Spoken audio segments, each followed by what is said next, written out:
The complaint was filed in clay. In the climate-controlled vault of the British Museum, beneath layers of modern security and atmospheric regulation, sits a fragment of baked clay no larger than a paperback book. Museum Catalogue, number BM 78942. 1800 years before the Common Era, someone pressed a reed stylus into soft clay and recorded a specific grievance. The tablet records not a story, not a parable, but what reads like an administrative complaint. The noise of mankind has become too intense. Because of their uproar, sleep cannot be achieved. This is tablet 3 of the Atrahasis epic. The text continues with chilling procedural language. The god Enlil, described in the tablets not as a mythological figure, but as someone with a specific administrative role, calls for a solution to what the text terms rigmu, a Sumerian word that translates directly as noise, clamour, or tumult. What follows in the subsequent lines is not the action of rage, but of escalating institutional response. Disease is sent. It fails to sufficiently reduce the noise. Drought is implemented. The noise continues. Famine is introduced. Still, the complaint remains unresolved. Then comes the final measure. The assembly of the Anunnaki convenes, and a decision is made to eliminate the source of the disturbance entirely. Before you dismiss this as ancient mythology, consider where you're listening from. Drop a comment with your location and what time it is, because what we're about to examine isn't folklore passed through oral tradition. These are clay tablets with catalogue numbers, excavation records, and museum locations. They were administrative documents, archived in ancient libraries, copied and recopied by scribes, who treated them not as religious texts, but as records. Records of events. Records of decisions. Records of what made beings the Sumerians called the Anunnaki decide that humanity had crossed a line from which there could be no return. The question isn't whether you believe the Anunnaki were real. The question is, what were the Sumerians recording, and why did they preserve with obsessive detail the specific transgressions that led to the decision to destroy their world? The vault where BM 78942 rests maintains a constant temperature of 62 degrees Fahrenheit. The humidity never varies beyond 45%. These conditions preserve the clay, protecting words pressed into wet earth nearly 4,000 years ago. Words that describe not the random anger of capricious gods, but a calculated response to specific violations. The tablet's surface shows the careful work of a trained scribe, each cuneiform character formed with precision, each line following bureaucratic convention. This wasn't mythology, this was documentation. And the documentation tells us exactly what made them angry enough to destroy everything before the decision was made. To understand what angered the Anunnaki, we must first establish who the texts say they were. The term itself appears in cuneiform as Anunnaki or Anunna across hundreds of tablets spanning nearly 2,000 years of Mesopotamian record keeping. Modern scholarship typically translates this as princely offspring or those of royal blood, treating the Anunnaki as a class of deities in the Sumerian pantheon. But the tablets themselves present something more specific, more organised, more bureaucratic than the word deity suggests. The Weld Blundell Prism, catalogue WB 444, resides in the Ashmolean Museum at Oxford. This four-sided clay prism, standing roughly 8 inches tall, contains what we call the Sumerian king list. The text opens with a statement that establishes a framework. After the kingship descended from heaven, the kingship was in Eridu. The verb is significant. Descended, not emerged, not developed, not evolved. The text presents kingship as something that came from elsewhere, was transferred, was installed. The king list divides its chronology into 2 distinct eras, before the flood and after the flood. This division appears across multiple independent sources, not as religious periodization, but as historical demarcation. The antediluvian period, according to WB 444, records 8 kings who ruled for impossibly long periods. The first king, Alulim of Eridu, is credited with a reign of 28,800 years. The second, Alangar, ruled 36,000 years. The text continues through 8 rulers, spanning 241,200 years total, then states simply, then the flood swept over. After this dividing line, the regnal periods become shorter, more human in scale. The first king after the flood, Joshua of Kish, rules 1,200 years. By the historical period where we can verify rulers archaeologically, around 2600 BC, the reigns match human lifespans. The pattern suggests not mythology, but a record of transition, a change in administration, a change in who was ruling. The tablets identify the Anunnaki as the administrative class during the antediluvian period. They held specific roles. The Enuma Elish, preserved on 7 tablets in the British Museum collection, describes the organisational structure with bureaucratic precision. Anu holds the highest authority. Enlil oversees earth operations. Enki manages water resources, and what the text calls wisdom, perhaps technical knowledge. Each has defined jurisdiction, specific responsibilities, clear hierarchical relationships. In the Descent of Inanna, preserved fragmentarily across 32 clay tablets from various sites, the Anunnaki appear not as gods in the abstract sense, but as judges. The text describes Inanna descending to the underworld, where she faces the Anunna, identified explicitly as the 7 judges. They sit in formal assembly, they hear evidence, they render verdict, they execute sentence. The passage reads like court proceedings, not religious ritual. This administrative quality permeates the tablets. When the Atrahasis epic describes the creation of humans, it presents the decision in procedural language. The lesser gods, called the Igigi in the texts, complain about the burden of maintaining Earth's infrastructure. They protest the workload. The text records their grievance. The toil was too great, the distress too much. An assembly convenes. Options are debated. Enki proposes a solution, create a worker, being to assume the labour. The account continues with what reads like technical documentation. Enki and the birth goddess Nintu mix clay with the blood of a god who has intelligence. The text specifies proportions, describes procedures, records the outcome. 7 males are created, then 7 females. They are designated for specific work, digging canals, maintaining irrigation systems, providing offerings to sustain the administrative class. The language throughout maintains procedural tone. This wasn't divine whimsy, this was problem solving. The tablets from Nippur, excavated by the University of Pennsylvania between 1889 and 1900, include numerous administrative documents alongside literary texts. Temple records detail offerings, ration distributions, work assignments. These bureaucratic tablets sit in the same archaeological context as the creation and flood narratives, suggesting the Sumerians didn't distinguish between mythology and history the way modern scholars do. Both were records, both documented events, both preserved information considered important enough to copy, archive and protect. This matters because it establishes context for what follows. The Anunnaki, according to the tablets themselves, weren't capricious supernatural forces. They were administrators with specific roles, managing what the texts describe as a complex operation requiring continuous maintenance. They had jurisdiction over Earth's resources. They had authority over human populations.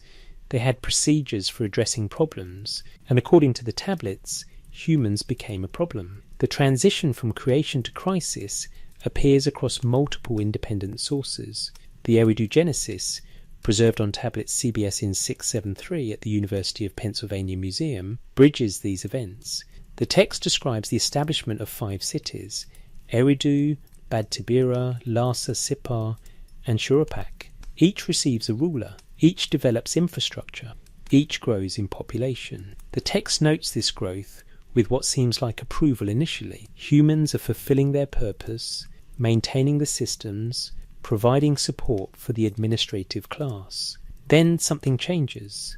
The fragmentary nature of CBS 10673 obscures the precise transition, but when the text resumes, a problem has emerged. The tablet shifts from describing human civilization's development to describing the decision to destroy it. The gap between these sections, physically damaged on the tablet, represents the crucial missing information. What happened in that gap?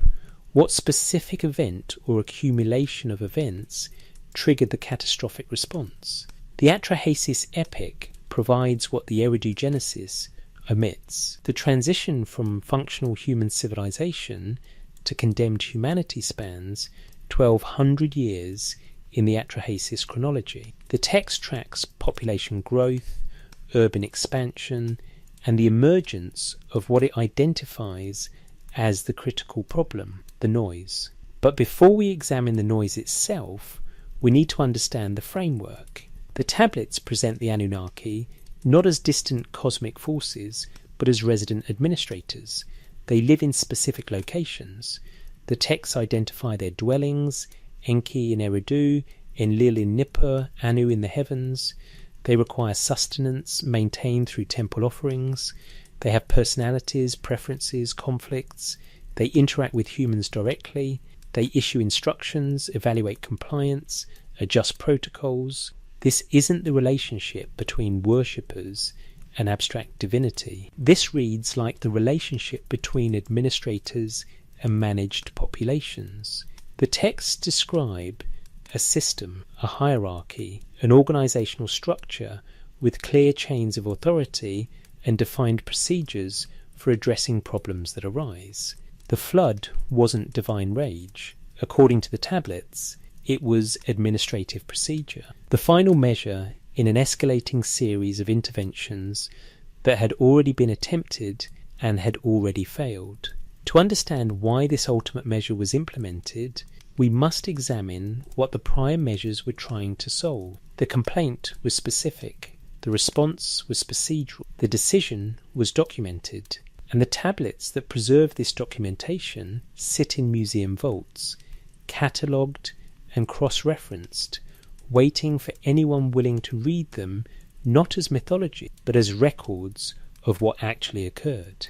The first complaint, Tablet BM 78941, housed in the British Museum, preserves the opening sections of the Atrahasis epic. The clay measures roughly 6 inches by 4 inches, inscribed in Old Babylonian cuneiform dating to approximately 1700 BC. This represents a copy, one of several that have survived, suggesting the text was important enough to reproduce across multiple periods and locations. The scribe who created BM 78941 was copying from an earlier source, part of a tradition that maintained these records across generations. The tablet begins with creation. The Igigi gods perform the labour of earth maintenance for 40 years. The text is specific about this duration, not a long time or many years, but 40 years. The Igigi dig channels, establish watercourses, maintain irrigation systems. Then they rebel. They burn their tools. They surround Enlil's dwelling. They demand relief from the burden. An assembly convenes. Anu, Enlil, and Enki meet to address the crisis.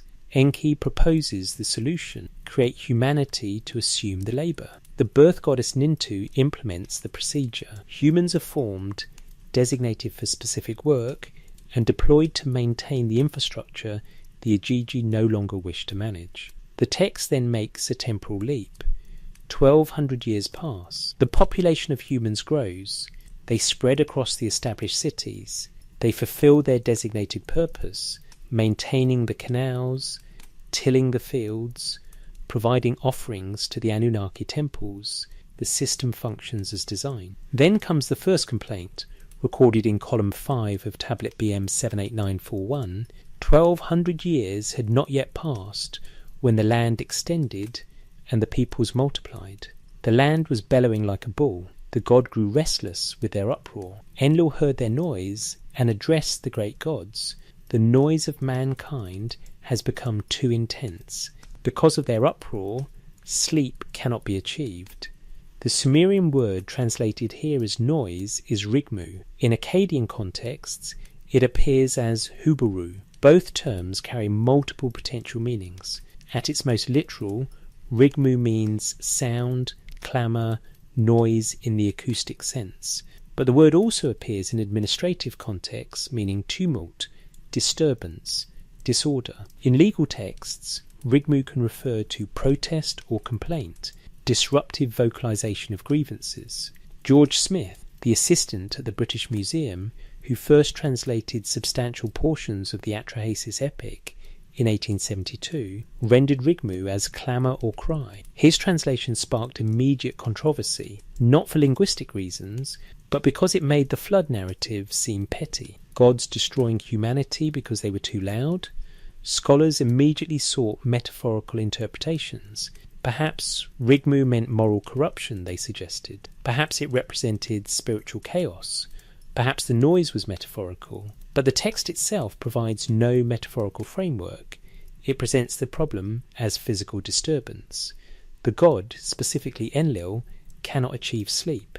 This is the stated grievance. Not that humans are wicked, not that they violated divine law, not that they've failed in moral obligations. They're too noisy, and the noise prevents rest. The tablet continues with Enlil's proposed solution: let the orders to the birth goddess be changed. Let her cease from bringing people into being. Let fertility be restricted. This first intervention targets population directly. If the noise results from too many humans, reduce the number of humans. The text describes implementation of this policy through the goddess Nintu, who had originally created humanity. She is now instructed to introduce limitations. The text specifies demons who snatch babies, miscarriages, and women unable to conceive. This population control measure, according to the Atrahasis chronology, remains in effect for a period the damaged text suggests is several centuries. But when the tablet resumes, the essential problem persists. The noise has not been reduced to acceptable levels.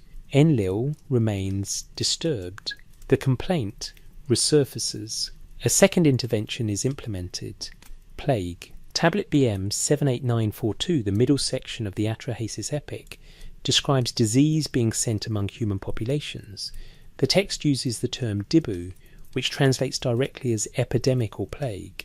This isn't metaphorical pestilence representing divine disfavour. The tablet describes physical illness, mass death, bodies left unburied. The population decreases significantly. For a time, the text indicates the noise diminishes, but populations recover. Birth rates increase once the immediate crisis passes. Within generations, the cities repopulate. The noise returns. A third intervention follows: drought. The text describes the water supply being cut off, specifically referencing Adad, the storm god who controls rainfall. For 7 years, according to the tablet, no rain falls. Crops fail, famine follows. The population experiences widespread starvation. The text includes graphic descriptions of people eating their own children, desperate measures during the prolonged crisis. This 7-year period reduces population more dramatically than either previous measure. The city's empty, agriculture collapses. The infrastructure humans were created to maintain begins to deteriorate. The noise certainly has been eliminated, but again, populations recover. The text describes Enki secretly providing fish from the sea, allowing some communities to survive despite the drought. When normal rainfall resumes, the surviving humans reproduce quickly. Within the chronology, the tablet suggests, though this section is fragmentary, the cities refill, the fields are replanted, the infrastructure is restored, and the noise returns. This sequence, population control through birth restriction, then disease, then famine, represents escalation. Each measure is more severe than the last. Each produces temporary reduction in the noise. Each ultimately fails to permanently solve the problem. The pattern suggests the Anunnaki were attempting solutions short of complete destruction, but none of the intermediate measures achieved the desired result. The text makes clear that different members of the Anunnaki assembly held different positions on how to proceed.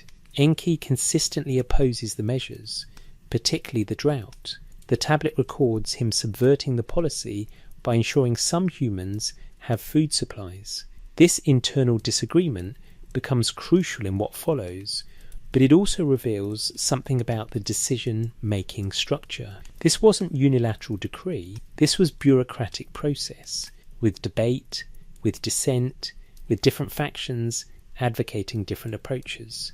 Mainstream scholarship interprets the Rigmu metaphorically. The noise, according to conventional academic reading, represents humanity's sinfulness, moral corruption, or spiritual disorder. This interpretation aligns the Mesopotamian flood narrative with the biblical account, where the flood comes in response to human wickedness. The metaphorical reading treats noise as symbolic language for ethical failure. But this interpretation faces immediate problems when confronted with the text itself. First, the tablets never identify moral or ethical violations.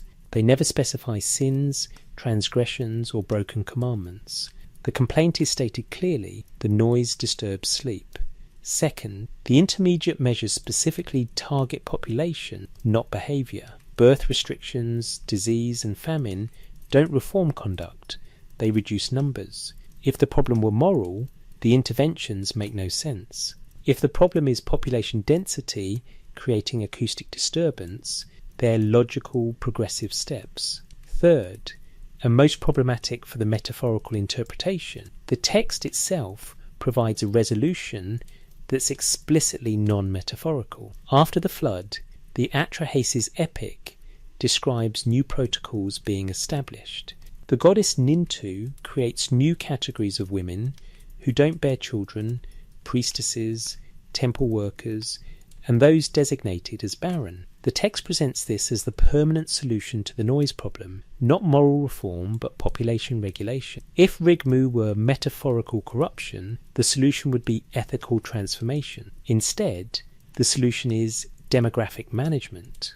The text's own logic points toward literal interpretation, but even accepting Rigmu as literal noise raises questions the tablets don't directly answer. How many people would be required to produce noise sufficient to disturb beings described as residing in temples separated from general population centres?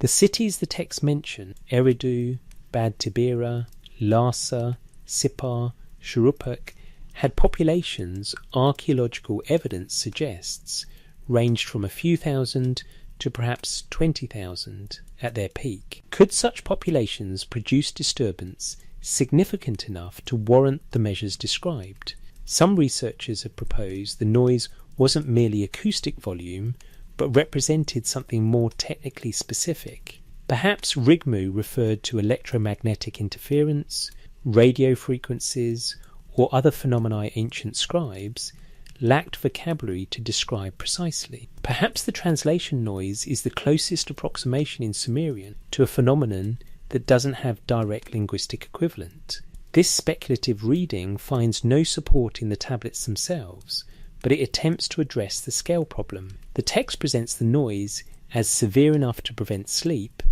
persistent enough to resist multiple intervention attempts, and serious enough to ultimately warrant complete destruction of human civilization. If we take the tablets at their word, if we treat them as records rather than myths, then either the noise was far more intense than populations of a few thousand could physically produce, or Rigmu encompasses something beyond simple acoustic disturbance. The tablets don't resolve this ambiguity. They present the complaint, document the failed interventions, and preserve the decision made after those interventions proved insufficient. What they don't provide is the technical specification of what Rigmu precisely entailed, but they do preserve what happened next.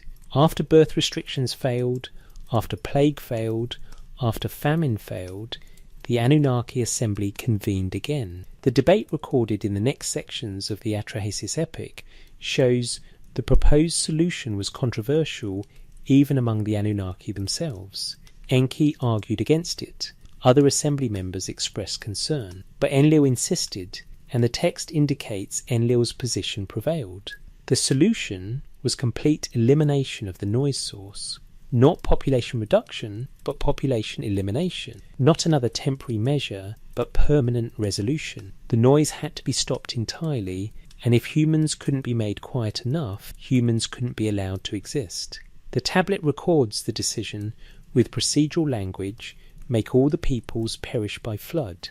The verb is active, the method is specified, the outcome is stated clearly. This wasn't divine wrath losing control, this was administrative resolution to a problem that had resisted all other solutions. The complaint was filed, the interventions were attempted, the failures were documented, and the final measure was authorized by assembly vote, despite opposition from Enki, who had created humanity in the first place. What the tablets reveal isn't irrational anger, it's calculated institutional response following an escalation ladder where each rung had already failed. The decision to destroy civilization came only after 3 separate intervention attempts proved insufficient.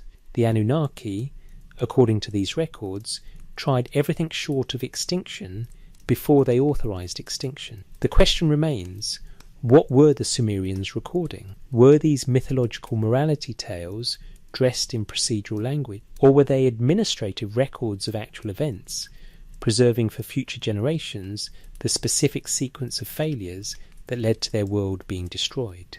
The tablets sit in museum vaults, their catalogue numbers documented, their excavation context recorded, their physical preservation carefully maintained.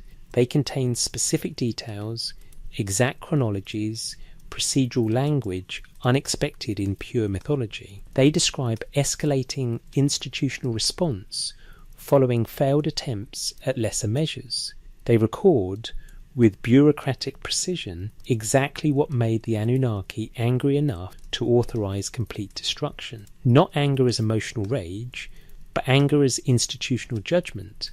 The noise violated acceptable parameters, resisted corrective measures, and required final elimination. The next sections of the Atrahasis epic describe what that final elimination entailed, the failed solutions. The intermediate measures occupy substantial portions of tablets BM 78941 and BM 78942, suggesting these interventions spanned considerable time in the chronology the text preserves. Between the first complaint about noise and the final decision to implement the flood lies a period the fragmentary text implies spans generations, perhaps centuries. During this interval, the tablets document repeated attempts to address the problem without complete destruction. This matters because it undermines any characterization of the decision as impulsive or emotional. The flood came only after systematic implementation of escalating measures, each given sufficient time to demonstrate its effectiveness, each ultimately judged insufficient. The first intervention, birth control through the goddess Nintu, receives detailed description in the Atrahasis text. The tablet records Enlil's instruction: let the birth goddess stop births, let her cease from bringing people into being, let fertility be restricted. The text then specifies how this restriction was implemented through what it calls the Pasitu demon who snatches infants, through miscarriages, through women unable to conceive. Modern readers encounter difficulty with this passage because it attributes agency to supernatural entities, demons, supernatural infertility. But strip away the terminology and examine the described phenomenon: a sudden spike in infant mortality, increased miscarriage rates, and declining fertility across human populations. The text documents a demographic collapse implemented through biological means. Whether the Sumerians attributed this to supernatural intervention or understood it as natural process they described using available vocabulary, the documented outcome is specific.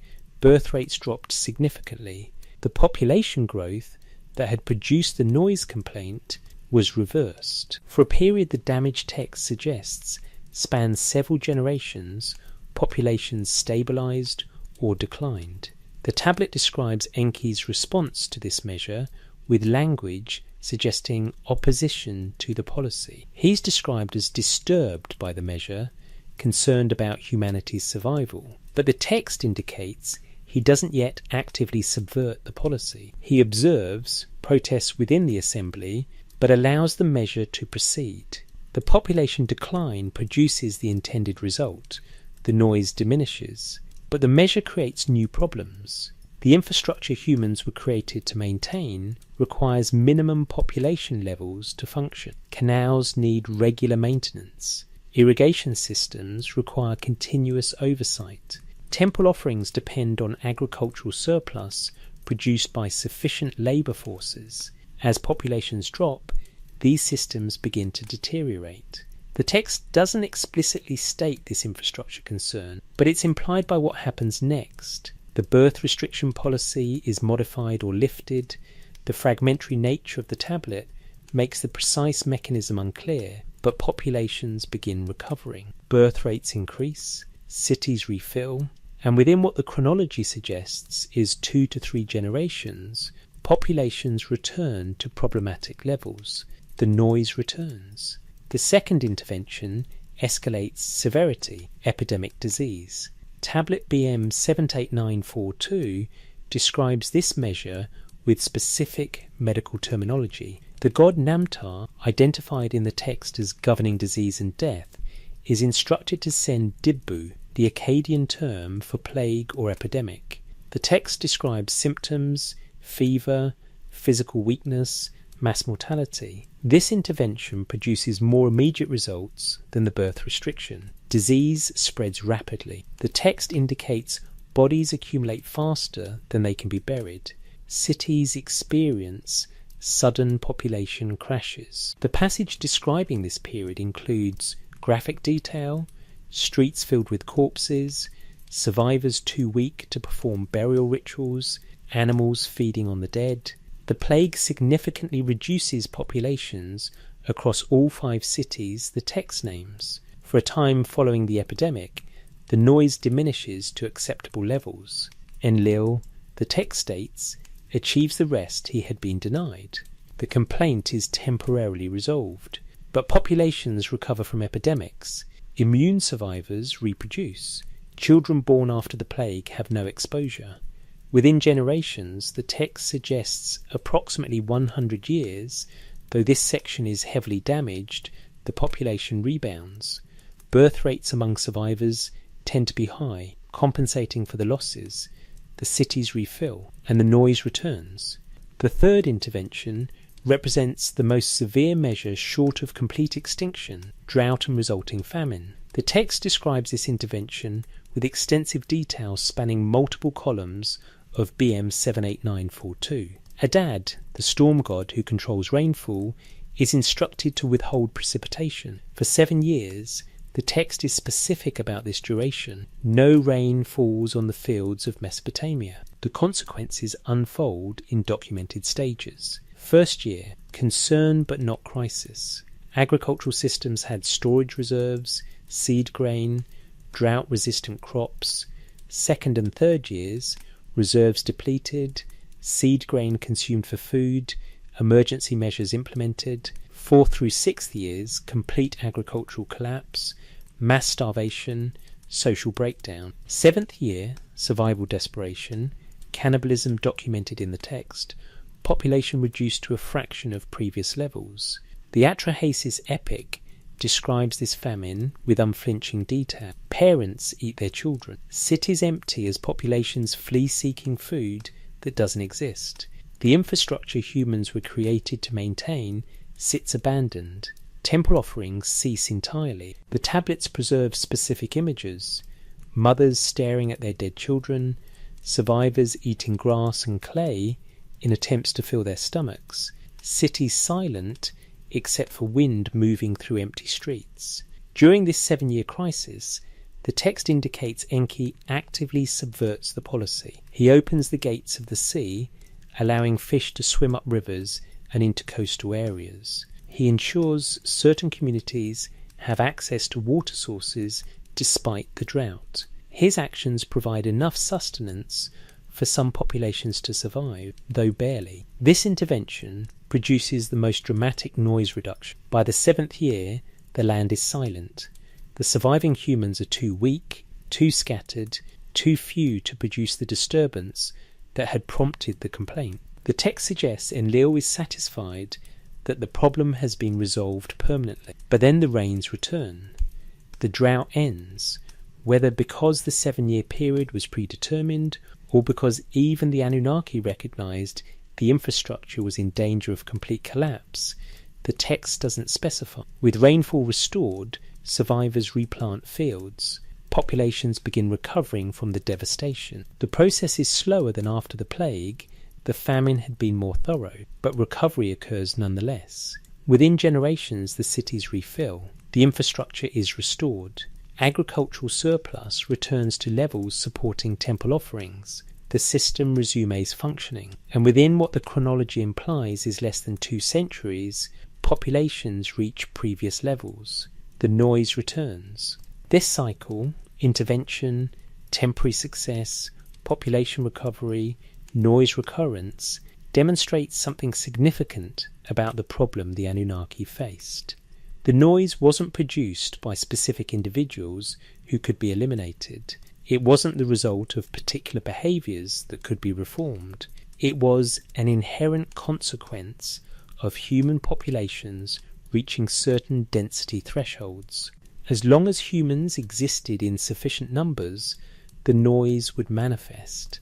The interventions also reveal escalating commitment to finding a solution short of extinction. Birth restriction was least disruptive. It allowed existing populations to live full lives while preventing future growth. Disease was more severe, but still targeted. It killed many, but left substantial survivors. Famine was catastrophic in scope, but temporary in duration. It devastated populations, but didn't eliminate them entirely. Each measure represented an attempt to preserve human functionality while reducing the noise to acceptable levels. The Anunnaki, according to this reading, were trying to calibrate. Too many humans produced intolerable noise, but too few humans couldn't maintain the infrastructure they'd been created to oversee. The intermediate measures attempted to find the sustainable population level that balanced both needs. They failed because the balance didn't exist. At population levels low enough to eliminate the noise, infrastructure collapsed. At population levels sufficient to maintain infrastructure, noise returned. There was no equilibrium point that satisfied both requirements. Mainstream scholarship interprets this sequence as mythological expression of human suffering under natural calamities. The birth restrictions represent high infant mortality common to ancient societies. The plague reflects historical epidemics that devastated early civilizations. The drought mirrors the archaeological evidence of climate events that disrupted Mesopotamian agriculture around 2200 BCE. From this academic perspective, the Atrahasis epic transforms natural disasters into narrative about divine will, providing theological framework to explain why populations suffered. The noise becomes humanity's general condition of existing in a way that displeasures the gods, not specific acoustic disturbance, but metaphorical representation of human imperfection. This interpretation has merit. Ancient peoples did seek to explain natural disasters through divine action. Theological frameworks did emerge to contextualize suffering. The Atrahasis epic could represent one such explanatory narrative, but this interpretation struggles with the text's procedural tone. Mythology typically presents divine action as mysterious, beyond human comprehension, working through incomprehensible will. The Atrahasis epic presents divine action as institutional response following documented deliberation. Assemblies convene, options are debated, policies are implemented, results are evaluated, adjustments are made. The text reads less like theological explanation and more like administrative history. It documents problem identification, solution implementation, failure assessment, and subsequent escalation. The pattern matches bureaucratic problem solving, not mythological storytelling. Moreover, the text emphasizes Enki's consistent opposition throughout this process. He argues against each measure, he subverts policies where possible, he preserves human populations when other Anunnaki members vote for reduction. This internal disagreement makes little sense in pure mythology, where divine rule typically presents as unified.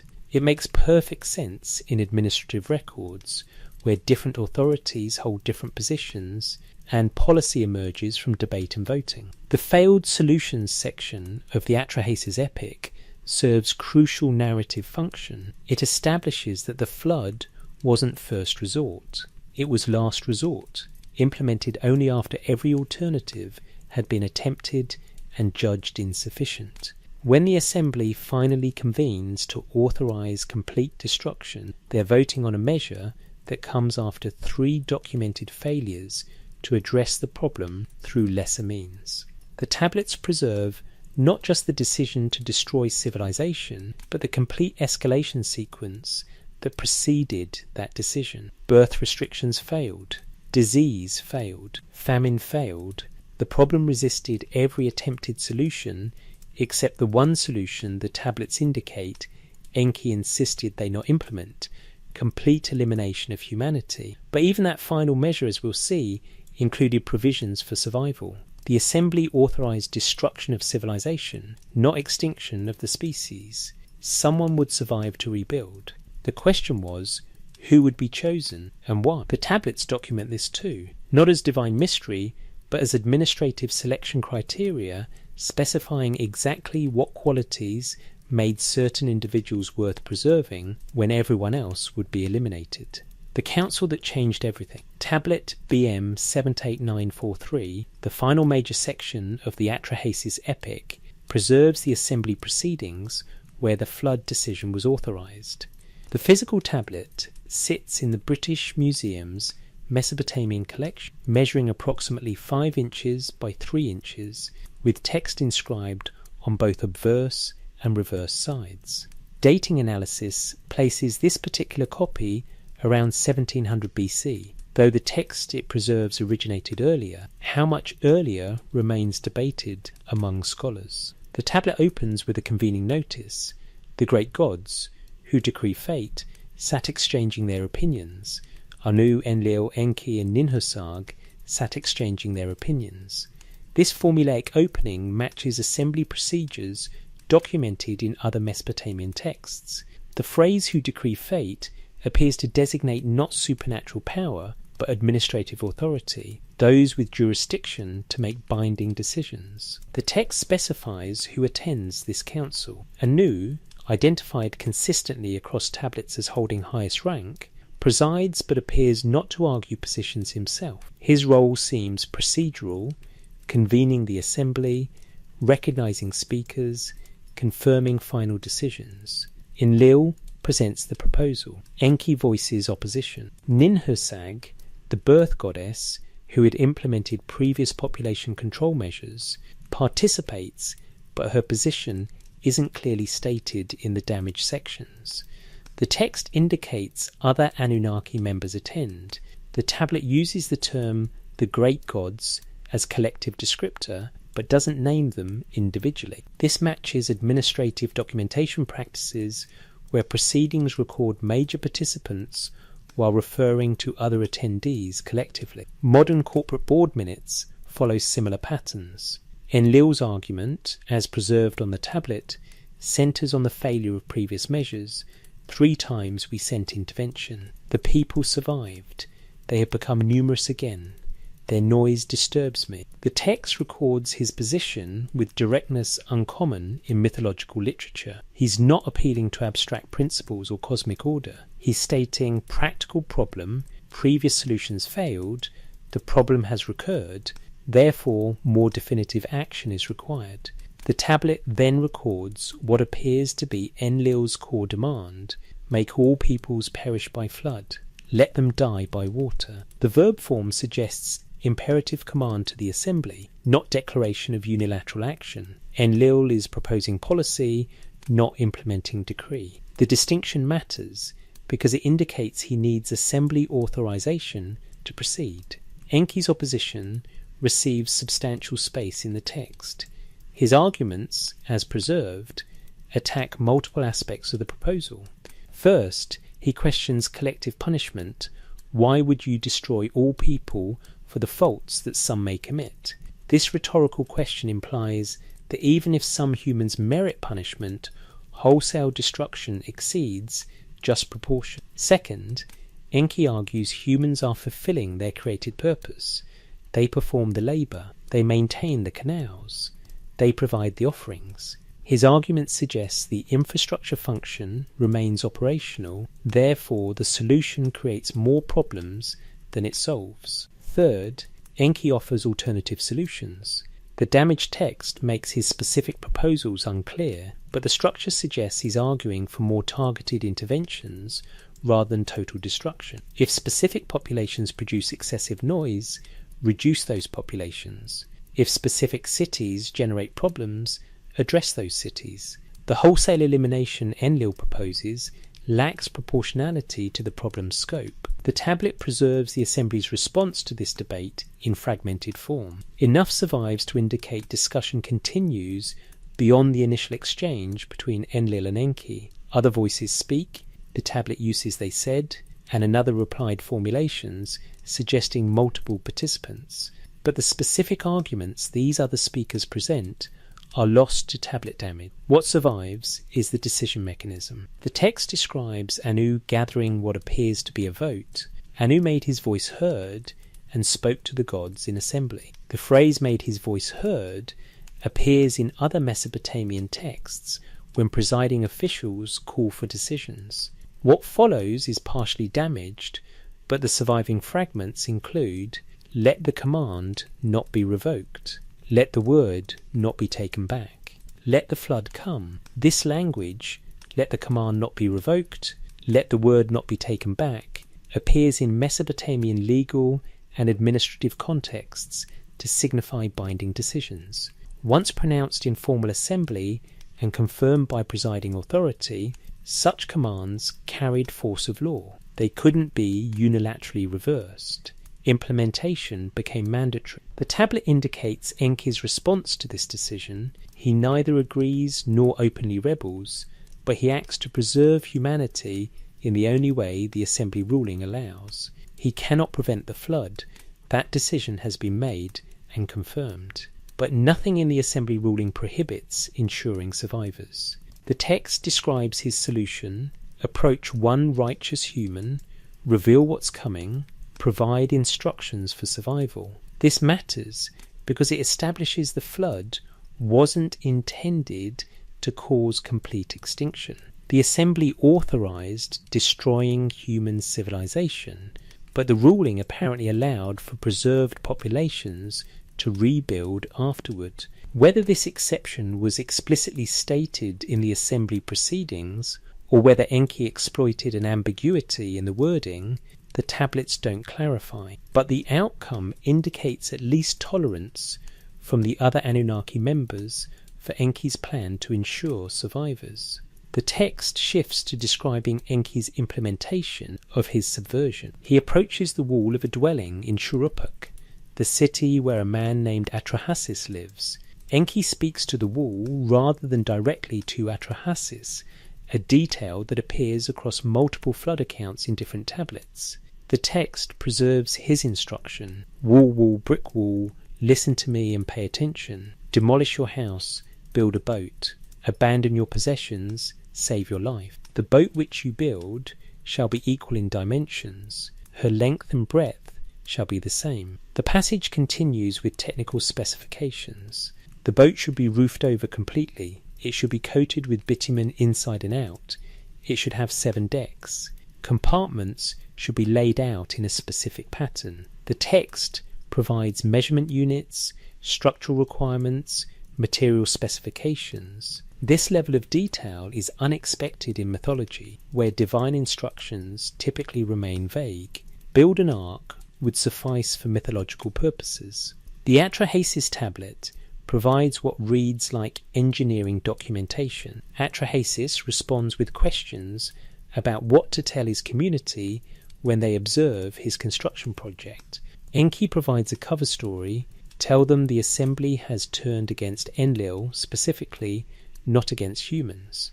Tell them Atrahasis must leave because he's associated with Enki. Tell them this departure will bring blessing to those who remain, that Enlil's anger will be satisfied once Atrahasis is gone. This deception allows the boat construction to proceed without revealing the assembly's true decision. The citizens of Shuruppak help build the vessel, believing they're assisting their neighbour's exile, not their own survival infrastructure. When the boat is complete, Atrahasis loads it with provisions, food stores, water, breeding pairs of animals, craftsmen and their families, seeds and plants.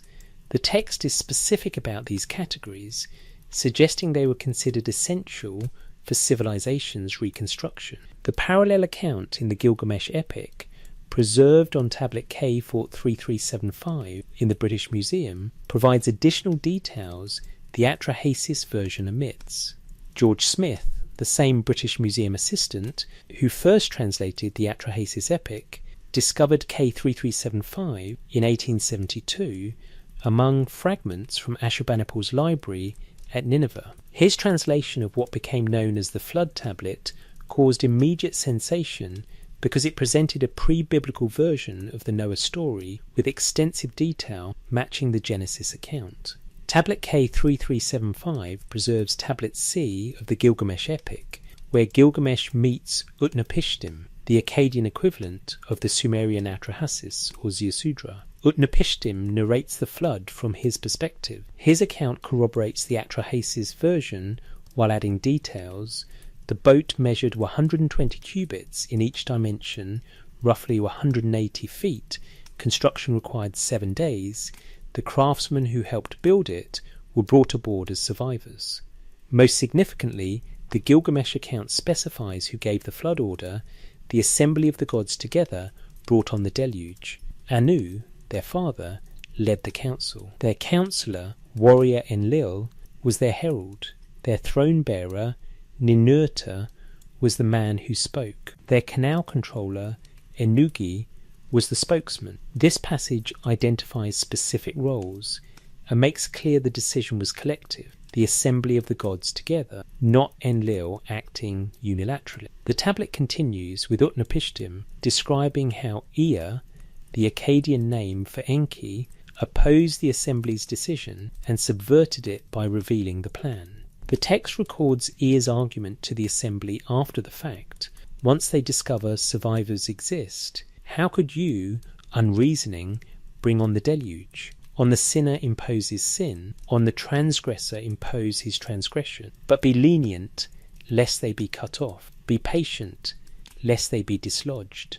This post-flood argument from E suggests two things. First, he maintains his position that collective punishment was unjust.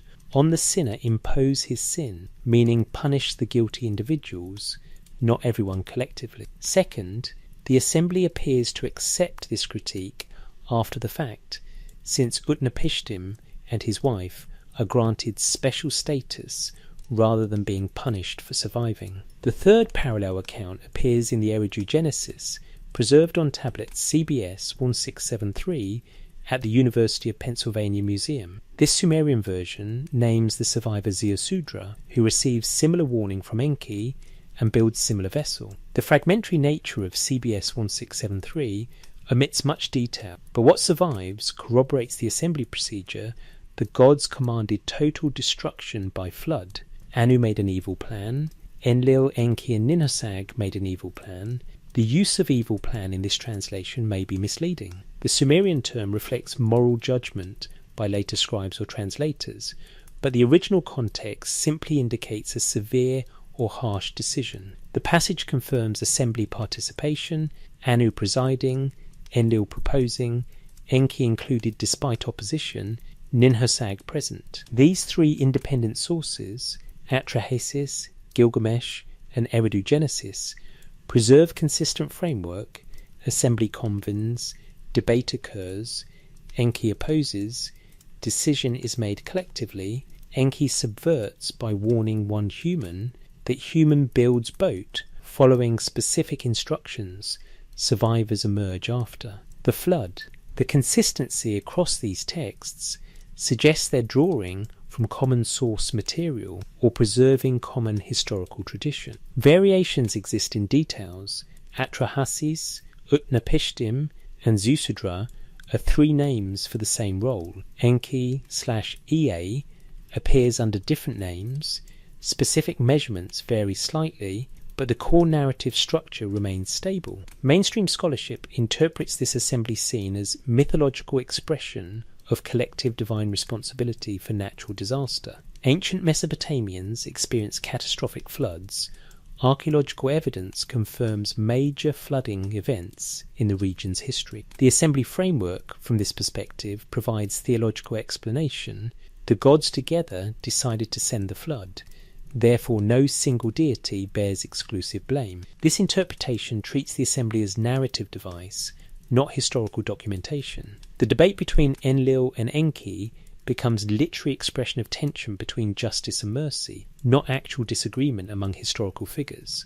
The specific procedural details, the vote, the binding decision, the exception that allows Enki's subversion, are treated as storytelling elements adding drama and complexity to what was ultimately myth explaining natural flood events. But this interpretation must explain why the texts invest such effort in procedural detail. Mythology typically leaves administrative mechanics vague. Divine councils in other ancient literature make decisions through mysterious will, not documented voting procedures.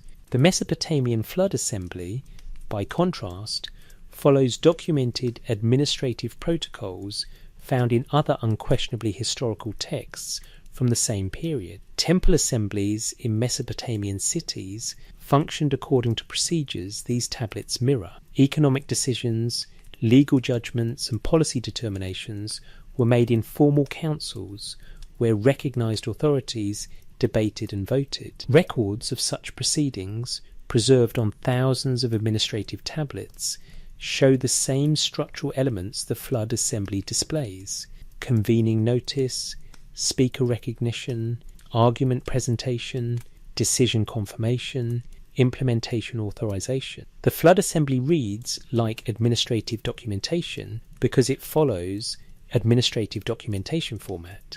Either the scribes deliberately crafted mythology to mimic bureaucratic records for unclear purpose, or they were documenting bureaucratic records that happened to involve decision to destroy civilization. The council that changed everything, according to these tablets, functioned as councils functioned, authorities convened, positions were argued, opposition was voiced, decisions were made through formal procedure. The catastrophic nature of the decision, authorizing complete destruction of human civilization, doesn't alter the administrative structure through which that decision was reached. What changed everything wasn't divine rage losing control. It was institutional authority following procedural protocol to address a problem that had resisted all previous attempted solutions. The assembly voted to implement the final measure. The decision was confirmed.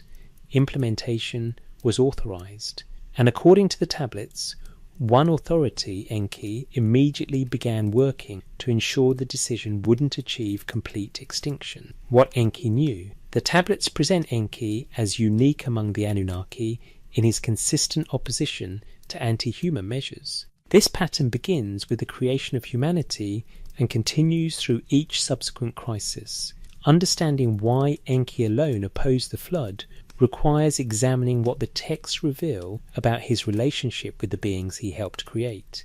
The clearest evidence appears in a text known as Enki and Ninmah, preserved across multiple fragmentary tablets, now catalogued in various museums. The most complete version comes from the Old Babylonian period, around 1800 BCE, though the composition is certainly older. The text describes the creation process in procedural detail unexpected in mythology. According to this account, Enki and the birth goddess Ninmah collaborate on creating humans. But the process doesn't work perfectly on first attempt. The text describes what reads like experimentation, multiple iterations producing defective results before successful human form is achieved. Ninmah creates beings who are blind, paralysed, or otherwise unable to function. Enki each time finds rules these imperfect beings can fill, demonstrating compassion toward creations others might simply discard. Then Enki creates. His first attempt produces Umul. The text describes a being who cannot speak, cannot walk, cannot control its body. Ninmah examines this creation and challenges Enki, how can this being's life be good? I cannot improve this creation. The text presents this as test of Enki's principle that every creation deserves place and purpose. The passage reveals Enki's fundamental position. Created beings bear no responsibility for their form. They didn't choose to exist. They didn't design their capabilities. The Creator bears obligation to creation, not reverse.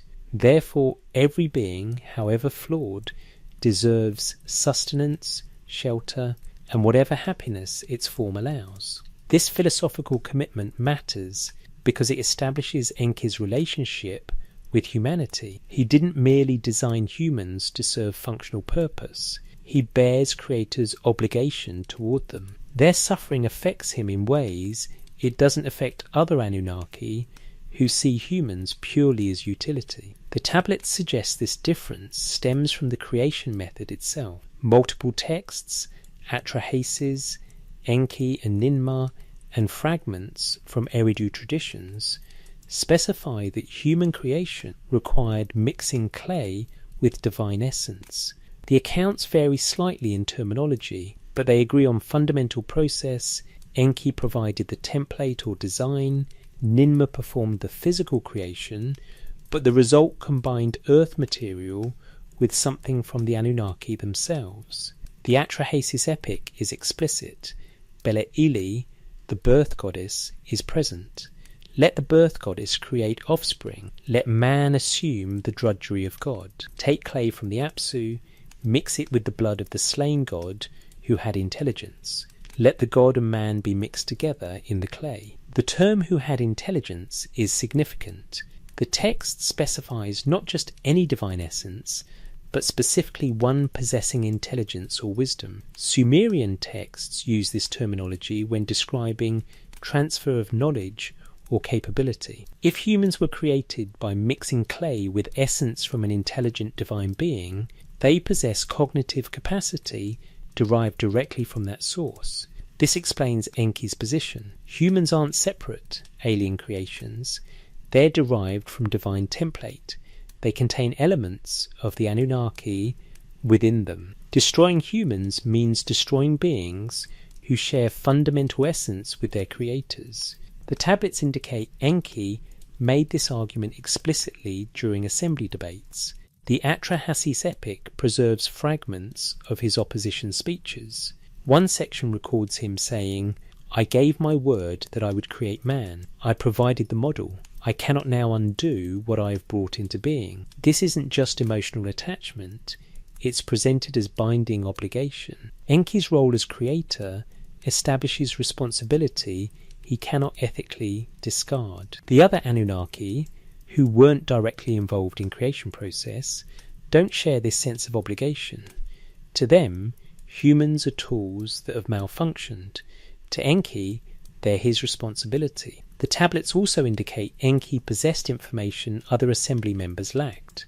Multiple texts describe him as supervisor of the Abzu, the primordial underground waters, but also a location associated with knowledge storage. The term appears in context suggesting library, archive or repository rather than merely water source. Several texts describe Enki consulting the Abzu when making decisions, as if accessing stored information. In the assembly debate over the flood, the Atrahasis epic records Enki referencing this knowledge. "I know the consequences of the action you propose.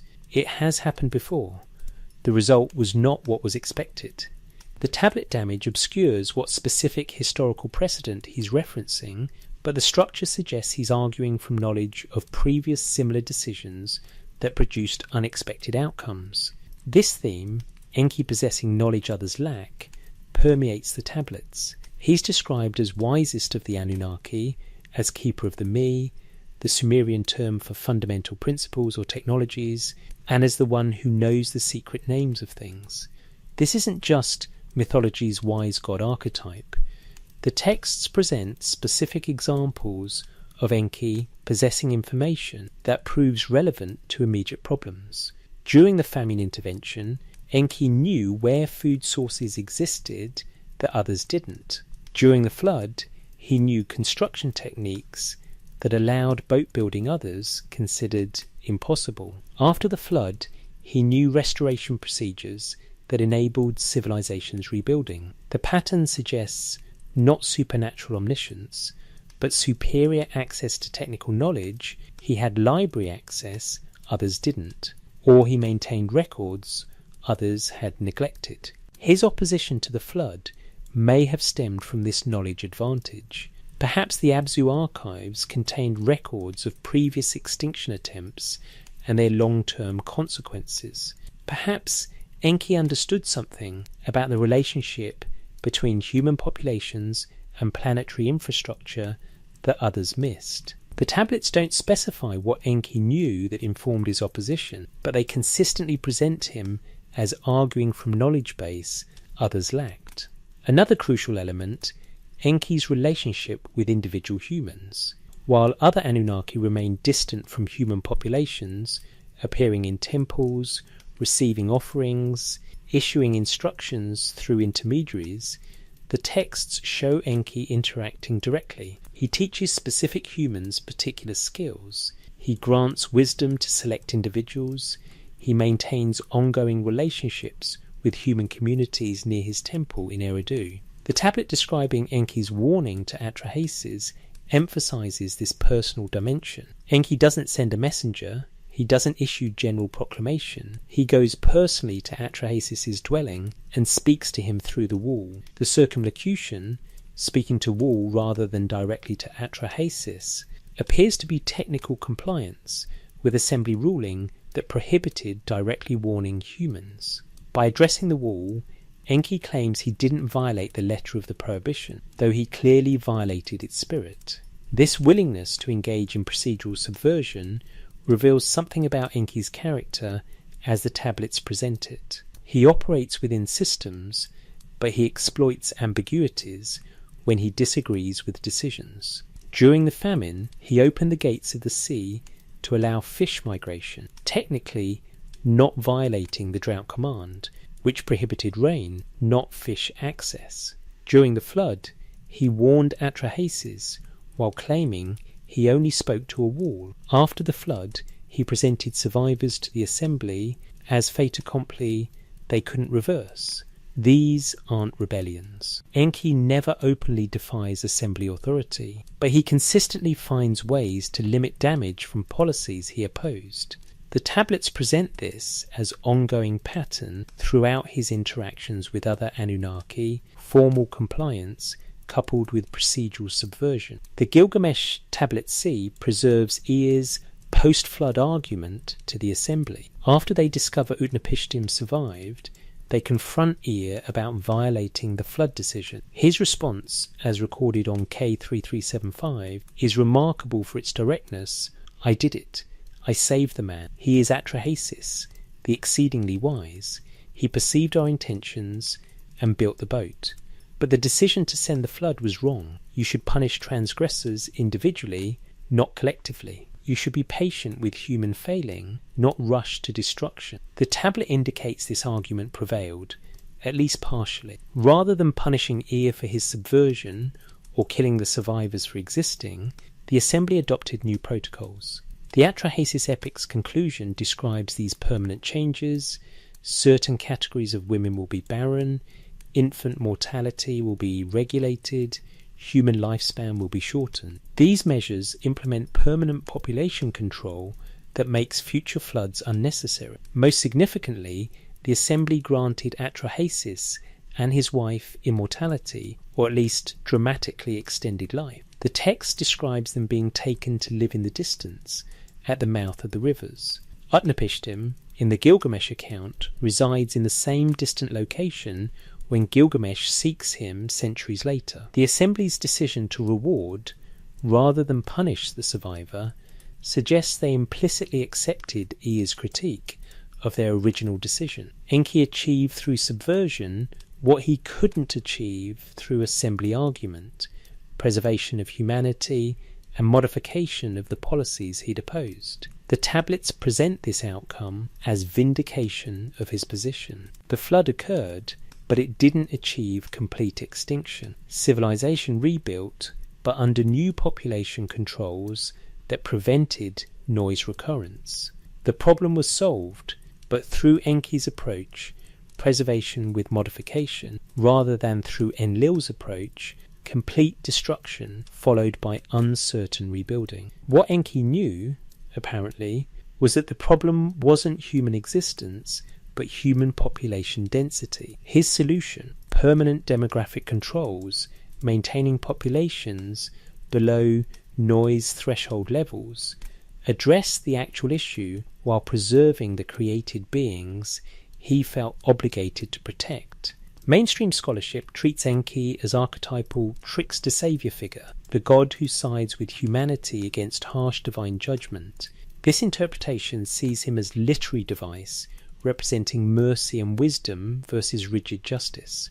His role in the flood narrative, from this perspective, adds dramatic tension and provides theological resolution. Humans are spared not through their merit, but through divine intervention from sympathetic deity. But this reading struggles with Enki's consistency across unrelated texts. He's not just humanity's saviour in the flood narrative.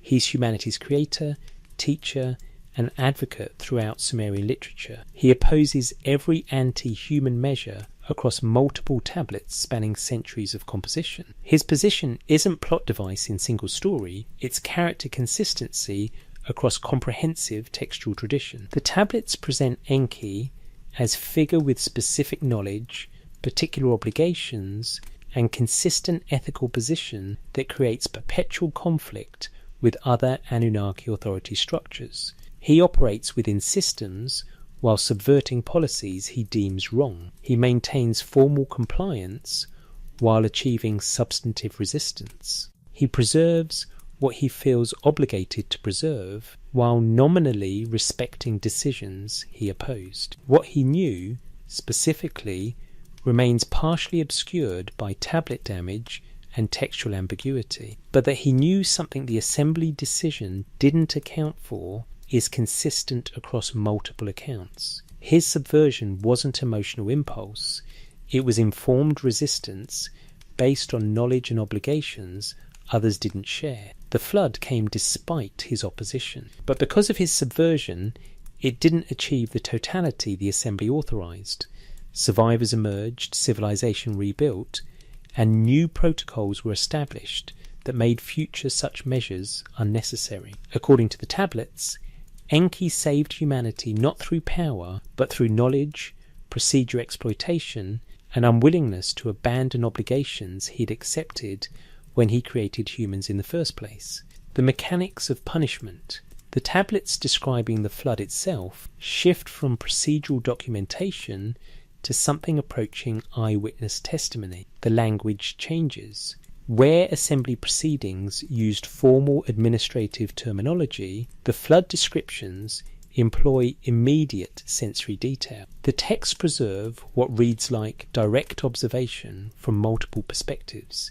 Those on the boat, those watching from distance, those among the Anunnaki themselves who observed the destruction they'd authorized. Tablet CBS 10673, the Eridu Genesis version, provides the most fragmentary account. Enough survives to establish basic sequence: warning delivered, boat constructed, flood initiated, waters recede, survivors emerge. The damaged sections that would have described the flood's peak are lost, but even the fragments preserve striking detail. All the windstorms, exceedingly powerful, attacked as one. At the same time, the flood swept over the cult centres. The phrase attacked as one appears elsewhere in Sumerian texts, describing military coordination, multiple forces converging simultaneously according to plan. The detail suggests the flood wasn't natural disaster, but coordinated implementation. The reference to cult centres, the cities housing Anunnaki temples, indicates the flood specifically targeted population centres rather than affecting all land uniformly. The Atrahasis epic provides more complete description. Tablet BM 78943 preserves substantial portions of the flood sequence, though damage obscures key passages. The account begins with Atrahasis completing the boat and loading it with provisions. He brought his family aboard. He brought the animals aboard. He brought the craftsmen aboard. All that lived, of every kind, he brought aboard. The text then describes the onset. The appointed time arrived. Adad began to roar in the clouds. When Atrahasis heard the noise, he sealed the door with bitumen. The storm came. Its terror was massive. The detail about sealing the door with bitumen appears across all three major flood accounts: Eridu Genesis, Atrahasis, and Gilgamesh. The specificity suggests this was remembered as crucial final action ensuring the boat's watertightness. What follows on BM 78943 reads like chaos documentation. The storm raged. The flood came forth. Its power went against the peoples like warfare. Brother could not see brother. People could not be recognized from the sky. The gods became frightened of the deluge. They withdrew. They went up to the heaven of Anu. The gods cowered like dogs, crouched against the outer wall. This passage reveals something unexpected. The Anunnaki themselves were apparently disturbed by what they'd authorized. The phrase gods became frightened appears strange in mythology, where divine beings typically remain unmoved by events they control. But if the flood was coordinated operation rather than supernatural event, then even its implementers might be shocked by its scope once initiated. The most detailed description comes from Tablet C of the Gilgamesh epic, preserved on K-Plate 3375. George Smith's 1872 translation of this tablet caused sensation not just because it paralleled the biblical flood account, but because of the vivid detail it preserved. Utnapishtim narrates from inside the sealed boat. For 6 days and 7 nights the wind blew. The deluge, the storm, the tempest overwhelmed the land. When the 7th day arrived, the storm, the deluge, the tempest, the battle was over. The sea became calm. The wind became still. The deluge ceased. I looked at the weather. It was calm. All of humanity had turned to clay. The landscape was as level as a flat roof. The phrase, all of humanity had turned to clay, preserves haunting image. Human bodies, according to Mesopotamian belief, were created from clay. The flood returned them to undifferentiated earth. What had been shaped, formed, given life and purpose, was reduced back to raw material. The text continues, I opened a window. Light fell upon my face. I sat down and wept. Tears ran down my face. I looked in every direction. All was sea. After 12 measures of distance, an island appeared. The boat grounded on Mount Nimush. Mount Nimush held the boat fast and did not let it move. The geographic specificity is striking. Mount Nimush has been tentatively identified with modern Piromar Gudrun in the Zagros Mountains, northeast of Mesopotamia proper. Whether this identification is accurate matters less than the fact that the text specifies a location, not a mountain in general mythological terms, but a specific named peak that would have been recognizable to original audience. The tablet preserves the familiar sequence. Utnapishtim sends out birds to test whether land has emerged. First a dove, which returns finding nowhere to rest. Then a swallow, which also returns. Finally a raven, which doesn't return, indicating it found land with food sources. This sequence appears across flood narratives in multiple cultures, but the Gilgamesh version provides technical logic. Different bird species have different ranging capabilities and habitat requirements. The sequence tests progressively for more habitable conditions. When Utnapishtim finally exits the boat, the text describes his first action. I brought out an offering. I poured out a libation on the peak of the mountain. 7 and 7 cult vessels I set up. Into their bowls I poured cane, cedar and myrtle. The gods smelled the savour. The gods smelled the sweet savour. The gods gathered like flies over the sacrifice. This final image, gods gathered like flies over the sacrifice, has disturbed commentators for centuries. It seems to reduce divine beings to base need for food. But in context of administrative reading, the detail makes sense. The Anunnaki depended on human offerings for sustenance, or at least for preferred sustenance. The flood eliminated their food supply. When survivors emerged and offerings resumed, they gathered quickly because they'd been without for the flood's duration. The tablet then preserves Ishtar's response to seeing the survivors. Ishtar spoke out, "The days of the past I shall not forget.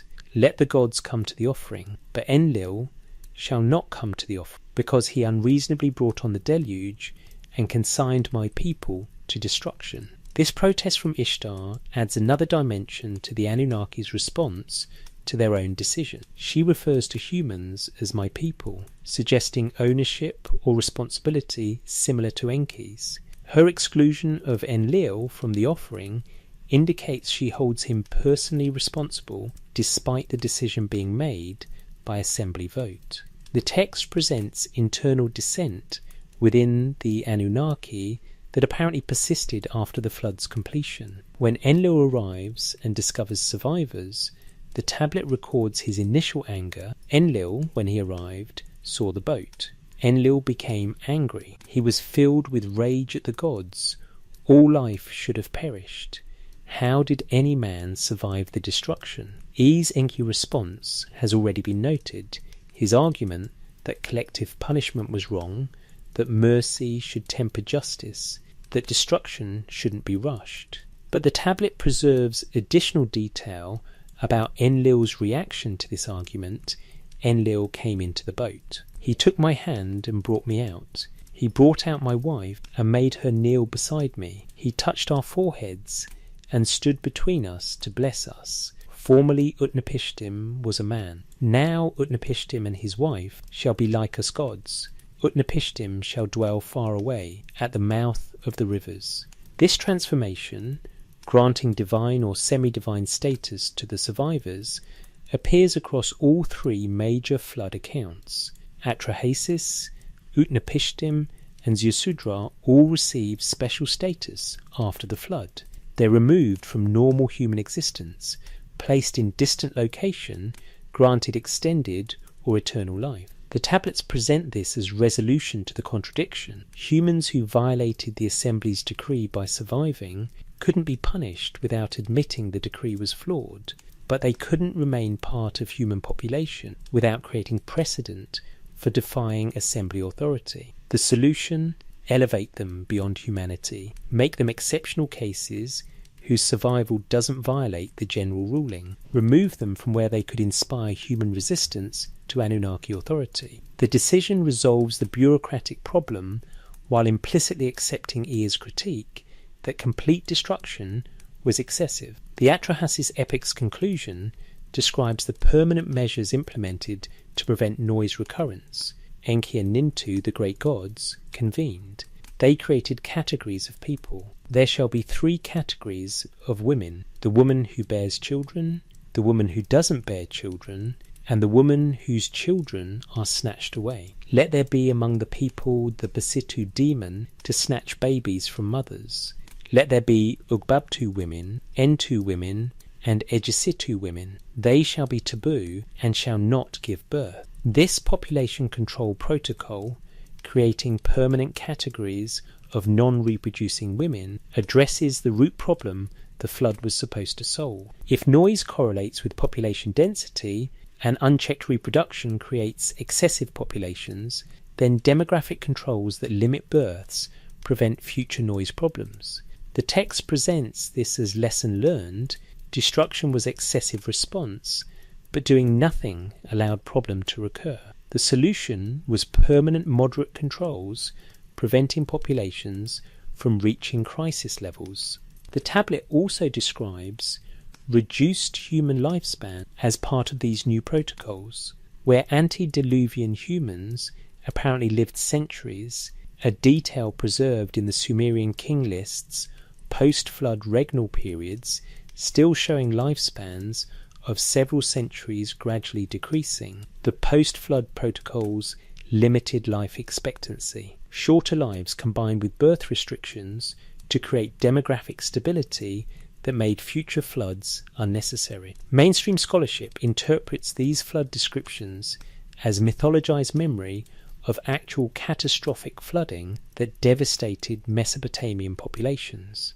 Archaeological evidence confirms severe flooding events in the region around 2900 BCE and again around 2200 BCE. The flood narratives, from this perspective, transform natural disaster into theological explanation.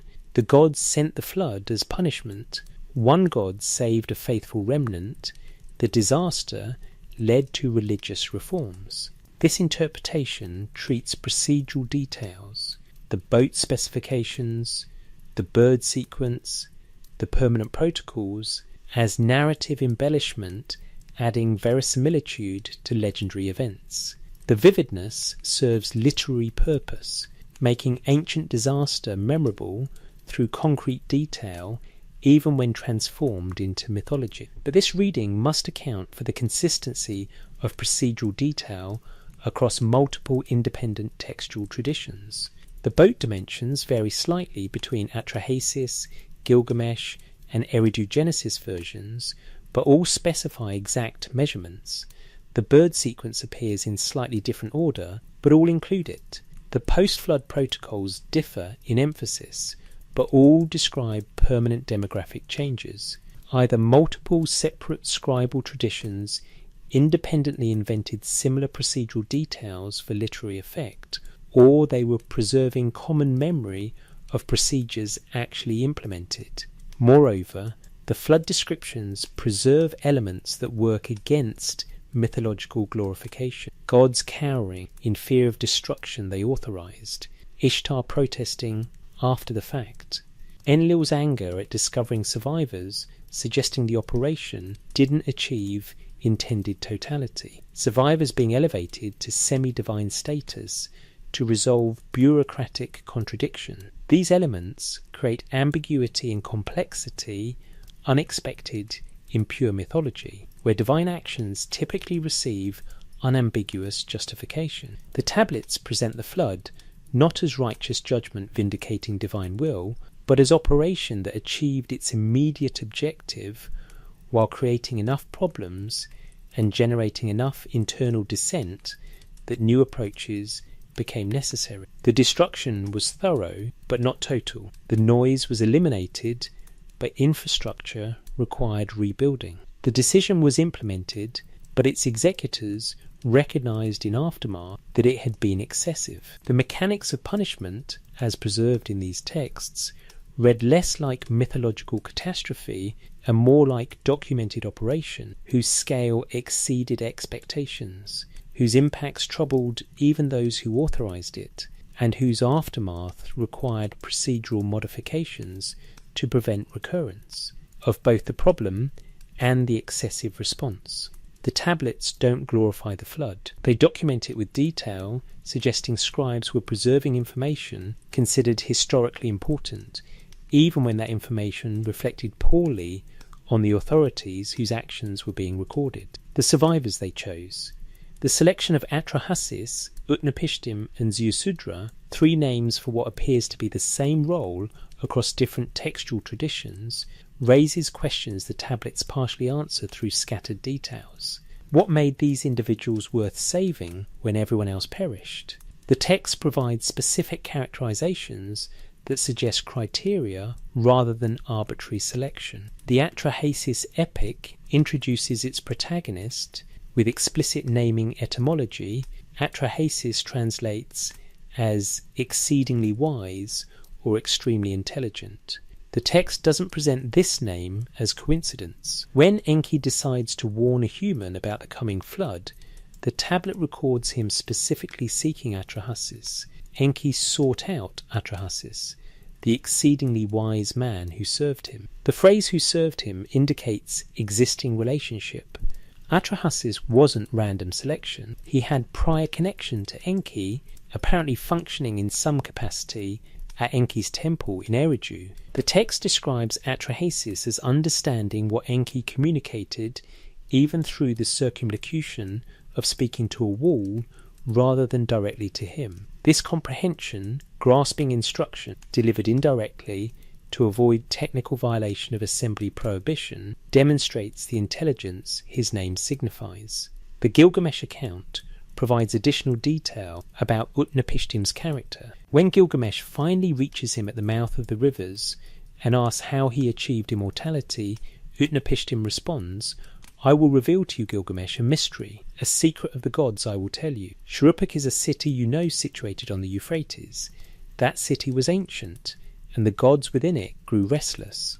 This introduction establishes Utnapishtim's origin in Shuruppak, one of the 5 antediluvian cities the Sumerian king list names. More significantly, his willingness to reveal mysteries and tell secrets of the gods suggests he possessed knowledge beyond normal human access. The text continues with his flood narrative, but the framing indicates he was someone privy to information others lacked.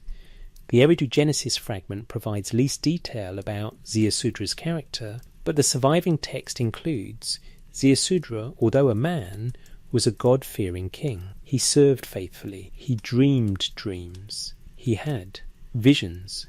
This description emphasizes different qualities than the other accounts. Where Atrahasis is characterized by wisdom and Utnapishtim by knowledge, Ziusudra is characterized by piety and visionary capacity. The variations might reflect different traditions emphasizing different virtues, but certain commonalities appear across all 3 accounts: exceptional intelligence or understanding, prior relationship with Enki, willingness to follow instructions requiring enormous effort and social cost, and ability to maintain secrecy during boat construction period when revealing the true purpose would have caused panic. The tablets also specify who else survived beyond the primary individual. All 3 accounts mention the survivor's wife. The Gilgamesh version explicitly grants her immortality alongside Utnapishtim. The Atrahasis text describes his family being brought aboard, though it doesn't specify which family members. The most detailed passenger manifest comes from the Gilgamesh account, where Utnapishtim describes loading the boat. "All that I had I loaded on it. All the silver I had I loaded on it. All the gold I had I loaded on it. All the living creatures I had I loaded on it. I brought on board my entire family and kin, the beasts of the field, the creatures of the wild, and members of every craft and skill I brought aboard." This final category, members of every craft and skill, indicates selection criteria beyond just the primary individual's family. The survivors included representatives of every essential knowledge domain, craftsmen who understood construction, metallurgy and toolmaking, farmers who understood agriculture and animal husbandry, scribes who could read and write, perhaps priests who maintained religious protocols. The text suggests deliberate curation of knowledge base necessary for civilization's reconstruction. The animal component receives detailed attention across all accounts. Breeding pairs are specified, ensuring post-flood reproduction. The Gilgamesh text mentions beasts of the field and creatures of the wild, distinguishing domesticated from wild animals. Whether this indicates ecological preservation or merely ensuring food supply and draft animals, the texts don't clarify, but the specificity suggests someone was thinking systematically about what would be needed after the flood. The survival criteria, extrapolated from these details, appears to be exceptional individual who maintains relationship with Enki, that individual's immediate family, knowledge carriers representing essential crafts and skills, breeding populations of necessary animals, and sufficient provisions. to survive until agriculture could be re-established. This isn't random salvation of the righteous, it's curated preservation of civilization's essential components. But this raises the question, if the flood's purpose was eliminating the noise human populations produced, why preserve the capacity to rebuild those populations? The assembly authorized destruction. Enki's subverted by saving survivors. But even Enki's subversion includes elements suggesting broader acquiescence, or at least tolerance from other Anunnaki. The Gilgamesh account records that when the boat grounded on Mount Nimush, it was visible. Utnapishtim opened windows, sent out birds, eventually exited onto the mountain peak. He built altar and made offerings whose smoke, the text states, was visible to the gods. The survivors weren't hidden. Their existence was immediately apparent to any Anunnaki monitoring the flood's aftermath. Yet no immediate action was taken to eliminate them. Enlil's arrival and discovery of survivors is portrayed as occurring later, almost as if he wasn't actively supervising the flood's completion. When he does discover them and reacts with anger, Ea's argument prevails immediately. There's no extended debate, no vote taken. Enlil grants the survivors immortality and special status within moments of hearing Ea's reasoning. This suggests either the Assembly's authorization included explicit or implicit permission for survival of selected humans, or Enlil's commitment to total extinction was never as absolute as the authorization language suggested. The tablets don't clarify which interpretation is correct, but the outcome indicates the decision to destroy civilization was never actually intended as species extinction. Perhaps the distinction matters. Civilization was to be destroyed, populations eliminated, but the species was to be preserved through selected survivors who would rebuild under new demographic controls. The flood solved the immediate noise problem, while the survivors ensured reconstruction wouldn't require creating humanity anew. This reading aligns with the post-flood protocols establishing permanent birth controls. If extinction were the goal, such protocols would be unnecessary. The selection criteria also reveals assumptions about what the Anunnaki valued or needed from human populations. Intelligence was valued.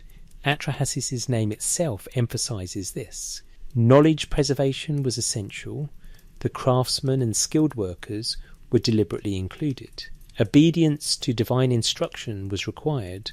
All three primary survivors are characterized as following Enki's guidance, despite personal cost and social absurdity of building massive boat far from water during drought. What wasn't mentioned as selection criterion, wealth, political power, physical strength, or reproductive capacity beyond basic family continuation. The survivors weren't the richest humans, the most powerful rulers, or the strongest warriors. They were the wisest, most knowledgeable, and most obedient to divine guidance. This suggests the Anunnaki's priority for post-flood humanity, competent maintenance of infrastructure under reliable authority, not political power or economic dominance. The Sumerian king list supports this interpretation. The post-flood dynasties don't claim descent from the pre-flood rulers. Kingship, the text states, descended from heaven again after the flood, as if the institution had to be re-established rather than continuing through survivor lineages. The first post-flood ruler is Jashur of Kish, whose connection to pre-flood rulers isn't specified. This discontinuity suggests the flood wasn't merely population reduction, but civilization reset. The survivors preserved knowledge and skills, but political structures were dissolved. New dynasties, new kings, new administrative systems were established after the waters receded. The infrastructure humans maintained continued, but under altered organisation that presumably included the demographic controls designed to prevent noise recurrence. Mainstream scholarship treats the flood survivor as archetypal figure, the righteous man saved from divine judgment. paralleling Noah in Genesis, Deucalion in Greek mythology, Manu in Hindu tradition. This interpretation sees universal flood myths as independent cultural expressions of similar theological concepts: divine destruction of corrupt humanity with salvation of faithful remnant. From this perspective, the specific characterizations of Atrahasis, Utnapishtim, Ziusudra reflect cultural values about what constitutes righteousness, wisdom, piety, obedience to divine will. The survival of craftsmen and skilled workers adds practical realism to legendary narrative. The detailed passenger manifest provides narrative completeness, but fundamentally, the survivor figure serves mythological function of demonstrating that divine judgment includes divine mercy. This interpretation has merit, particularly given the cross-cultural presence of flood survivor figures. But it must account for the Mesopotamian version's unusual emphasis on procedural detail and knowledge preservation. Noah's Ark in Genesis includes animals and Noah's family, but doesn't specify craftsmen representing every essential skill. Deucalion and Pyrrha, in Greek tradition, survive alone without carefully curated knowledge base. The Mesopotamian flood account's attention to civilization reconstruction logistics exceeds what pure mythology requires. Moreover, the Mesopotamian versions emphasize the survivor's intelligence and prior knowledge rather than moral virtue. Atrahasis is exceedingly wise, not exceedingly righteous. Utnapishtim knows secrets of the gods, not walks blamelessly. Ziusudra has dreams and visions, not pure heart. The criteria shift from ethical to intellectual, from righteousness to capability. This shift matters because it suggests different primary concern. If the texts were pure mythology teaching moral lessons, the survivors' righteousness would be central. If they're records of civilization reconstruction following authorized destruction, the survivors' knowledge and capability become primary criteria. The tablets emphasize the latter. The survivors they chose, or that Enki chose, or that were chosen through whatever process the text partially preserved, weren't the best people morally. They were the most knowledgeable people intellectually, equipped to preserve and transmit the information needed for civilization to rebuild. They were selected not for personal salvation, but for functional purpose, preventing extinction of accumulated human knowledge when human populations were being eliminated. This pragmatic calculus permeates the survivor accounts. Even the moral language that does appear, Ziusudra being God-fearing, emphasizes compliance with divine authority more than abstract virtue. The survivors were chosen for utility, for knowledge, for reliability in following instruction. They were, in administrative terms, the personnel necessary for Phase 2 after Phase 1 was completed. The tablets preserve this selection process because it mattered for understanding post-flood civilization. The survivors weren't random, they weren't merely lucky. They were deliberately chosen according to specific criteria, equipped with specific resources, and provided with specific instructions about what to preserve and how to rebuild. They survived not through their merit alone, but through their utility to system that required both destruction of existing civilization and preservation of knowledge necessary for its eventual reconstruction. The regret that followed, the immediate aftermath of the flood, as preserved across multiple tablets, includes unexpected element, the Anunnaki's negative response to what they'd authorized.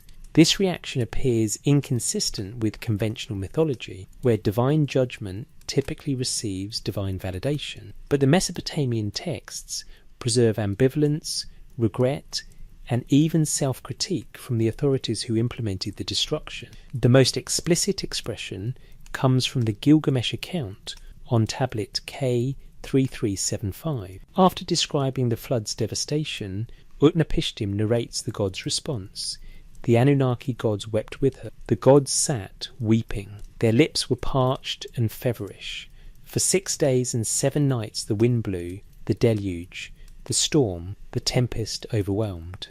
When the 7th day arrived, The storm, the deluge, was over. The sea became calm. All of humanity had turned to clay. I looked in all directions. It was calm. But I wept. Tears ran down my face. The phrase "the Anunnaki gods wept with her" refers to Ishtar, who is described in preceding lines as lamenting the destruction. But the significant detail is that the Anunnaki collectively wept. Not just Enki, who had opposed the measure. Not just the handful who had expressed concerns.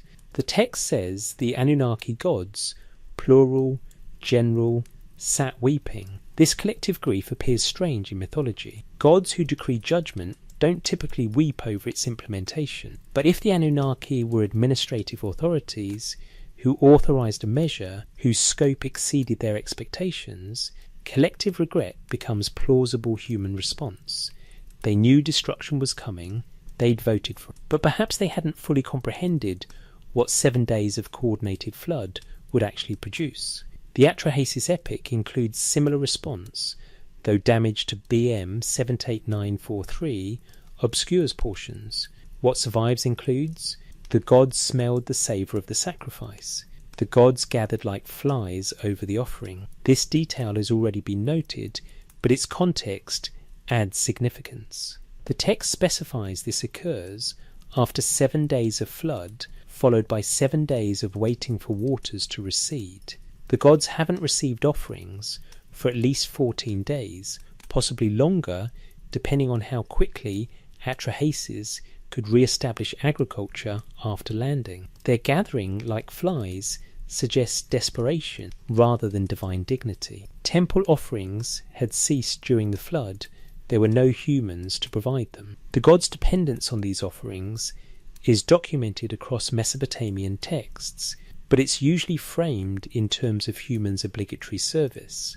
The flood aftermath reveals the dependency ran both directions. Humans needed divine protection and guidance, but gods needed human offerings. This mutual dependence creates context for understanding Ishtar's outburst preserved in the same passage. Ishtar spoke out like a woman giving birth. The lady of the gods made her voice heard. The days of the past I shall not forget. I shall never forget these days. Let the gods come to the offering. But let Enlil not come to the offering, because he unreasonably brought on the deluge and consigned my people to destruction. Several elements in this passage deserve attention. First, the simile like a woman giving birth suggests pain, distress, visceral response, not calm divine pronouncement. Second, Ishtar's specific reference to my people indicates she considered humans under her particular protection or authority. Third, her exclusion of Enlil from the offering represents public rebuke of superior authority figure who'd led the assembly vote for destruction. The text doesn't indicate whether Enlil actually honoured this exclusion, but Ishtar's willingness to publicly call the decision unreasonable reveals significant dissent within the Anunnaki even after the measure had been fully implemented. She's not just saying she disagrees with the approach, she's stating the assembly decision itself was flawed reasoning. When Enlil arrives and discovers survivors exist, his immediate reaction provides more evidence of internal Anunnaki conflict. Enlil, when he arrived, saw the boat. Enlil became angry. He was filled with rage at the gods. All life should have perished. How did any man survive the destruction? His anger directs not at the human survivors, but at the gods, his fellow Anunnaki members, who apparently tolerated or enabled the survival he considers violation of assembly decree. This suggests Enlil genuinely intended complete extinction. The assembly authorization for flood to destroy all peoples was, from his perspective, unambiguous. The existence of survivors represents failure of implementation, and he holds other Anunnaki responsible for that failure. His question, how did any man survive, is accusatory. Someone subverted the decision, and he demands to know who. The text indicates several Anunnaki present when Enlil makes this accusation, creating a moment of institutional crisis. The assembly had voted for destruction. The destruction was incomplete. The authority who'd championed the measure stands confronting subordinate deity who'd subverted it. Standard hierarchy would require punishing Ea for insubordination. But Ea immediately goes on offence, with argument we've already examined. The decision itself was wrong, collective punishment was excessive, survivors demonstrate wisdom, should temper severity. The tablets record Enlil's response as immediate capitulation. No deliberation, no consultation with Anu or other assembly members, no defence of the original decision. Enlil simply shifts position. Rather than punishing the survivors or the subversion, he grants the survivors special status and begins discussing permanent demographic controls that will make future floods unnecessary. This rapid reversal suggests either Enlil recognised his position was indefensible once confronted with Ea's argument, or broader Anunnaki consensus had shifted during the flood and Enlil found himself isolated in demanding total extinction. The text doesn't specify which, but the outcome indicates the Assembly's original decision was implicitly abandoned even as its implementation was completed. The permanent protocols established afterward, described in the Atrahasis conclusion, represent compromise between Enlil's position, human populations must be controlled, and Ea's position, humans must be preserved. Birth restrictions through permanent categories of non-bearing women, increased infant mortality, and reduced human lifespan all address the population problem without requiring periodic mass destruction. The text describes Nintu implementing these protocols in consultation with both Enki and Enlil, suggesting collaborative approach replacing the adversarial dynamic of the pre-flood debate. The goddess who'd created humans originally now modifies human biology to prevent recurrence of the problem. The result is self-regulating system. Populations can grow, but built-in constraints prevent growth exceeding infrastructure capacity or reaching noise thresholds that triggered previous interventions. These protocols also explain the transition documented in Sumerian king list. Antediluvian rulers with impossibly long reigns reflect pre-protocol human biology. Post-flood rulers with progressively shorter reigns reflect new biological constraints. By the historically verifiable period around 2600 BC, lifespans match archaeological evidence of natural human mortality. The transition isn't gradual evolution, but documented implementation of policy change. The most significant aspect of the post-flood settlement, the elevation of Atrahasis/Utnapishtim to semi-divine status. The Gilgamesh account is explicit. Formerly Utnapishtim was a man. Now Utnapishtim and his wife shall be like us gods. The transformation serves multiple functions. It resolves the bureaucratic problem of survivors whose existence technically violated assembly decree by making them no longer human. They no longer represent human survival. It provides compensation for the ordeal. They survived catastrophe that killed everyone else. Elevation to immortality rewards that survival, and it removes them from influencing post-flood human populations. They're relocated to the mouth of the rivers, distant from where rebuilding occurs. But the transformation also serves as implicit acknowledgement that complete human extinction was never actually the goal. If the assembly truly intended species extinction, survivors couldn't be tolerated under any terms. By granting them immortality and special status, the Anunnaki effectively admit the goal was civilization destruction, not species extinction. The distinction matters because it shifts the flood from genocidal rage to infrastructure reset with knowledge preservation. The regret the tablets document isn't regret that the flood occurred. The noise problem was solved. The cities were eliminated. The chaos human population produced was ended. The regret appears to be about the scope, the severity, and the collateral costs of implementing that solution. Ishtar's lament, "I shall never forget these days," suggests trauma. The collective weeping suggests the Anunnaki found the destruction disturbing even though they'd authorized it. Enlil's rapid reversal when confronted with survivors suggests he recognized excessive severity once confronted with its results. Mainstream scholarship treats these elements as humanizing touches in mythology, giving gods emotional depth, making them relatable to human audiences who experience regret after severe decisions. The theological purpose, from this perspective, is showing even divine judgment involves divine grief, tempering the harshness of catastrophic punishment with subsequent mercy. This interpretation captures important truth about the text's theological function, but it doesn't fully account for the administrative details embedded in these regret passages. The permanent protocols represent policy modification based on lessons learned. The elevation of survivors to divine status resolves bureaucratic contradiction. The shift from Enlil's isolation after the flood to collaborative protocol development suggests institutional adaptation. The tablets document not just emotional regret, but systematic response to that regret, policy change, new protocols, permanent modifications designed to prevent both recurrence of the problem and recurrence of the excessive solution. This pattern matches organisational learning rather than pure emotional catharsis. What the Anunnaki apparently learned, the problem was real from excessive populations.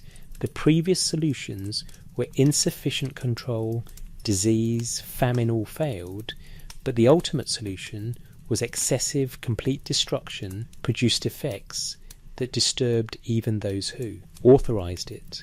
The permanent protocols represent institutional learning, find sustainable population levels that prevent problem recurrence without requiring catastrophic intervention. The regret that followed, according to these texts, wasn't mere emotional response.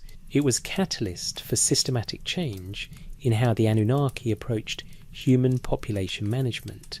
Before the flood, reactive interventions addressing symptoms. After the flood, permanent protocols addressing root causes. The destruction itself became, in effect, the final reactive measure, after which proactive systems were established, making further reactivity unnecessary. The tablets preserve this transition not to glorify the Anunnaki's wisdom, but to document the process. Mistakes were made. The scope exceeded necessity. Authority figures who championed the measure implicitly acknowledged this by shifting rapidly to new approaches. The survivors weren't punished, but elevated, demonstrating flexibility in applying policies when circumstances revealed need for adjustment. This doesn't excuse the destruction, but it contextualizes it within framework of administrative authorities learning through catastrophic error and implementing systematic changes designed to prevent repetition. The regret mattered because it produced institutional reform. The tablets document both the catastrophe and its aftermath specifically to preserve this complete cycle: problem identification, escalating interventions, ultimate measure, unexpected costs, institutional regret, systematic reform. Future generations reading these texts would understand not just that a flood occurred, but why it occurred, what it cost, and what changed afterward to prevent similar necessity. The unforgivable transgressions. Across all the destruction accounts, the flood, and other cities, certain common elements identify what specifically triggered authorized intervention. These weren't arbitrary divine whims or mysterious cosmic justice. The tablets specify practical transgressions that violated established parameters or protocols. Primary among these, the noise. We've examined Rigmu Huburu extensively, but its persistence across multiple destruction narratives emphasizes its centrality. The Atrahasis flood account cites noise. The lament for includes noise among its complaints. Other destruction texts reference the same phenomenon. Whatever Rigmu precisely meant, it was consistent trigger for authorized intervention. The text provides some additional context for understanding noise beyond mere acoustic disturbance. The lament for specifies that part of the problem was people calling out in the streets day and night. The phrase suggests continuous activity, populations that never quiet, urban life that operates without cessation. This 24-hour activity cycle might be what Rigmu captured, not momentary loudness, but persistent ambient disturbance. Mesopotamian cities, like most ancient urban centres, operated primarily during daylight. Evening brought darkness-limiting activity, but successful cities developed night economies, taverns, markets, entertainment. The text may be documenting the point at which cities became large enough to sustain continuous activity, creating noise that persisted even during hours designated for rest.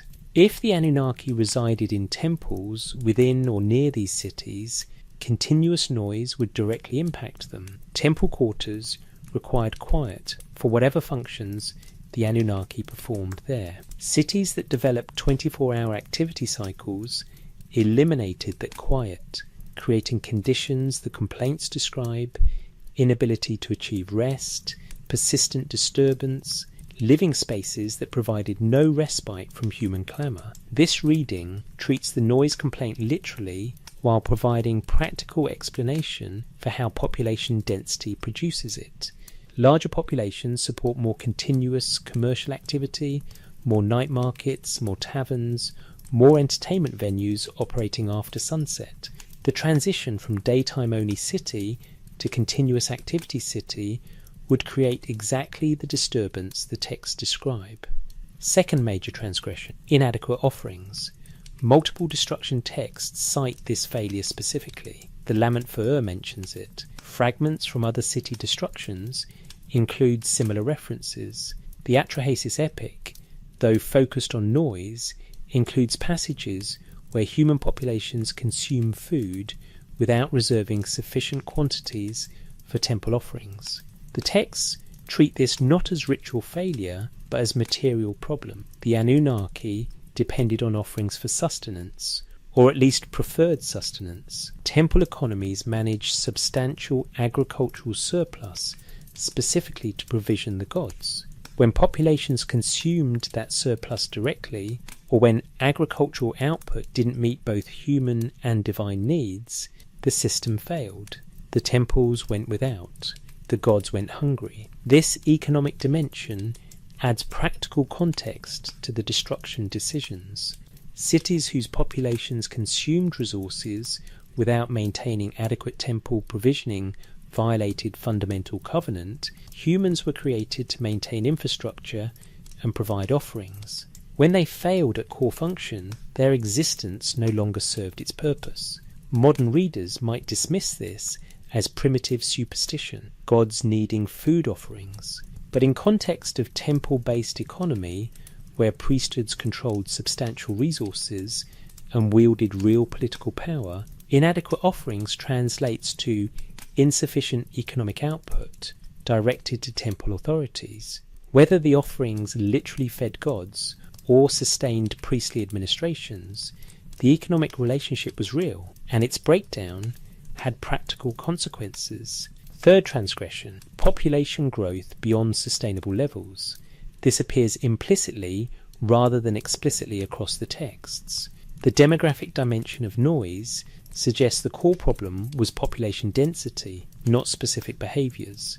The permanent post-flood protocols directly address birth rates and population control. The destruction of occurs after the city reaches unprecedented size. The texts never specify exact population thresholds that triggered intervention, but the pattern suggests the Anunnaki had clear sense of sustainable population levels beyond which problems became inevitable. Perhaps those thresholds were based on agricultural capacity. Populations that exceeded local food production stressed the system. Perhaps they related to infrastructure maintenance. Populations requiring more maintenance labour than they could provide created deficit. Perhaps they were simply acoustic. Populations producing noise exceeding tolerance levels. The post-flood protocols suggest the Anunnaki attempted to establish permanent population equilibrium. Birth restrictions, increased infant mortality, and reduced lifespans all constrained growth. But cities that exceeded these natural constraints through immigration, improved nutrition, or other factors could still reach critical thresholds. When they did, authorized intervention restored populations to acceptable levels. Fourth transgression, arrogance or independence. Several destruction accounts reference human populations becoming too proud or forgetting their place. This language appears more subjectively than the previous violations, but it recurs frequently enough to indicate significance. The lament for includes, the people became arrogant in their prosperity. The Epic of Error, a later Babylonian text describing divine authorization for city destruction, includes extended passage about humans no longer fearing the gods, no longer following their decrees. The theme appears across multiple destruction narratives. Populations that succeeded economically developed independence from divine authority. This translates practically: successful cities accumulated wealth, built defences, developed self-sufficiency. They needed temple protection less. They relied on divine guidance less. Their offerings became perfunctory rather than desperate. From Anunnaki perspective, this represented humans forgetting their created purpose and attempting autonomy they weren't designed to possess. Modern political language would describe this as anti-colonial resistance, populations attempting self-determination independent of imperial authority. The tablets present it from imperial perspective, subjects forgetting their subordinate status. Either reading acknowledges the same underlying reality: successful human populations developed independence that conflicted with the subordinate relationship the system assumed. These four categories, noise, inadequate offerings, excessive population, and arrogance, encompass the transgressions the tablets identify as justifying authorized destruction. None involve moral or ethical failures in modern sense. They're practical violations of established protocols, concrete failures to fulfill designated functions, specific behaviours that disrupted the system's operation. This matters because it shifts destruction from divine rage at human sin to administrative response to protocol violation. The transgressions weren't evil in abstract sense. They were specific failures to maintain established parameters. The response, authorized destruction, followed when those failures reached levels the authority structure deemed requiring intervention. But the texts also preserve concerning ambiguity about whether these transgressions could be avoided. Could populations control their growth sufficiently to avoid exceeding thresholds? Could cities maintain necessary economic output while also ensuring adequate temple offerings? Could successful populations avoid the arrogance that prosperity seemed to generate naturally? The permanent post-flood protocols attempted to build constraints into human biology itself, suggesting the Anunnaki recognized these weren't merely behavioral problems requiring moral reform. They were structural problems requiring systemic solutions. Populations naturally grew when conditions allowed. Cities naturally developed continuous activity as they succeeded. Prosperity naturally generated independence. The protocols attempted to constrain these natural tendencies, but the later destructions indicate even permanent biological constraints didn't fully solve the problem. Populations still reached critical levels. Cities still triggered interventions. The transgressions kept recurring despite protocols designed specifically to prevent them. This suggests the fundamental relationship between human populations and Anunnaki authority was inherently unstable. Humans were created to serve specific functions, but success at those functions generated independence, threatening the subordinate relationship. Population growth was necessary to maintain infrastructure, but excessive growth created intolerable conditions. Economic output required to support both human and divine needs, but prosperity enabled autonomy that undermined divine authority. The tablets don't resolve this contradiction. They document its persistence across multiple cycles.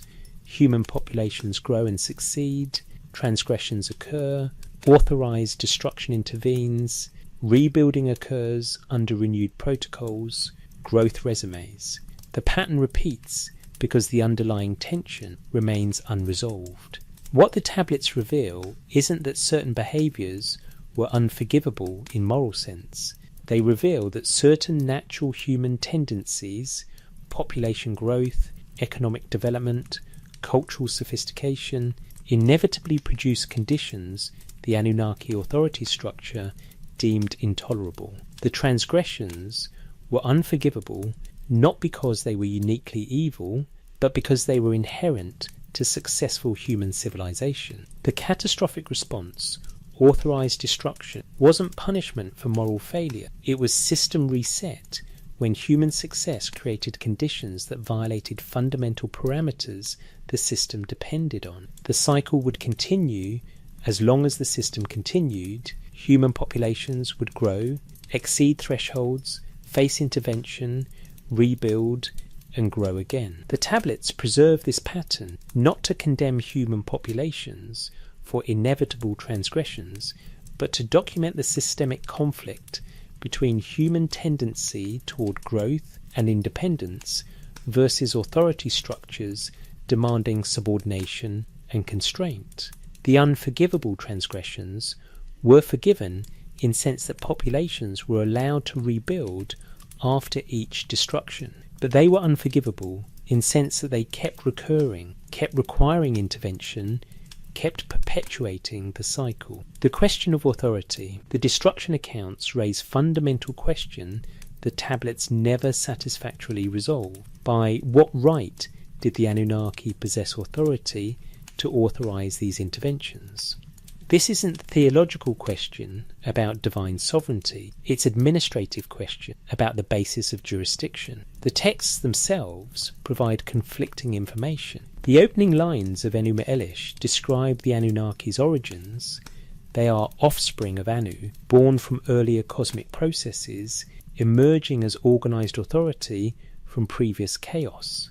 This origin story doesn't describe them creating Earth or humanity from nothing. It describes them arriving at or emerging in an existing context and establishing organizational control. The Sumerian king list's opening line, after kingship descended from heaven, similarly suggests authority that comes from elsewhere, is transferred to Earth, is installed rather than native. The phrasing implies the Anunnaki weren't Earth's original authorities, but arrived with jurisdictional authority they exercised over populations they subsequently created for specific purposes.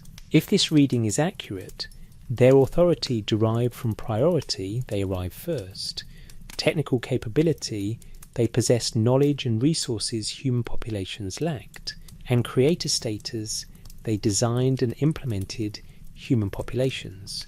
These are practical bases for authority, but they don't address ethical legitimacy. The tablets preserve repeated instances of internal Anunnaki dissent about exercise of this authority. Enki's consistent opposition to anti-human measures represents principled resistance to decisions he deemed excessive or wrong. Ishtar's protest after the flood, Ningal's plea to spare multiple assembly members expressing reservations about the flood authorization. The texts show authority was debated, decisions were contested, consensus was difficult to achieve. This internal disagreement complicates simple characterization of the Anunnaki as unified tyrannical power. They operated through deliberative assembly where different positions were argued.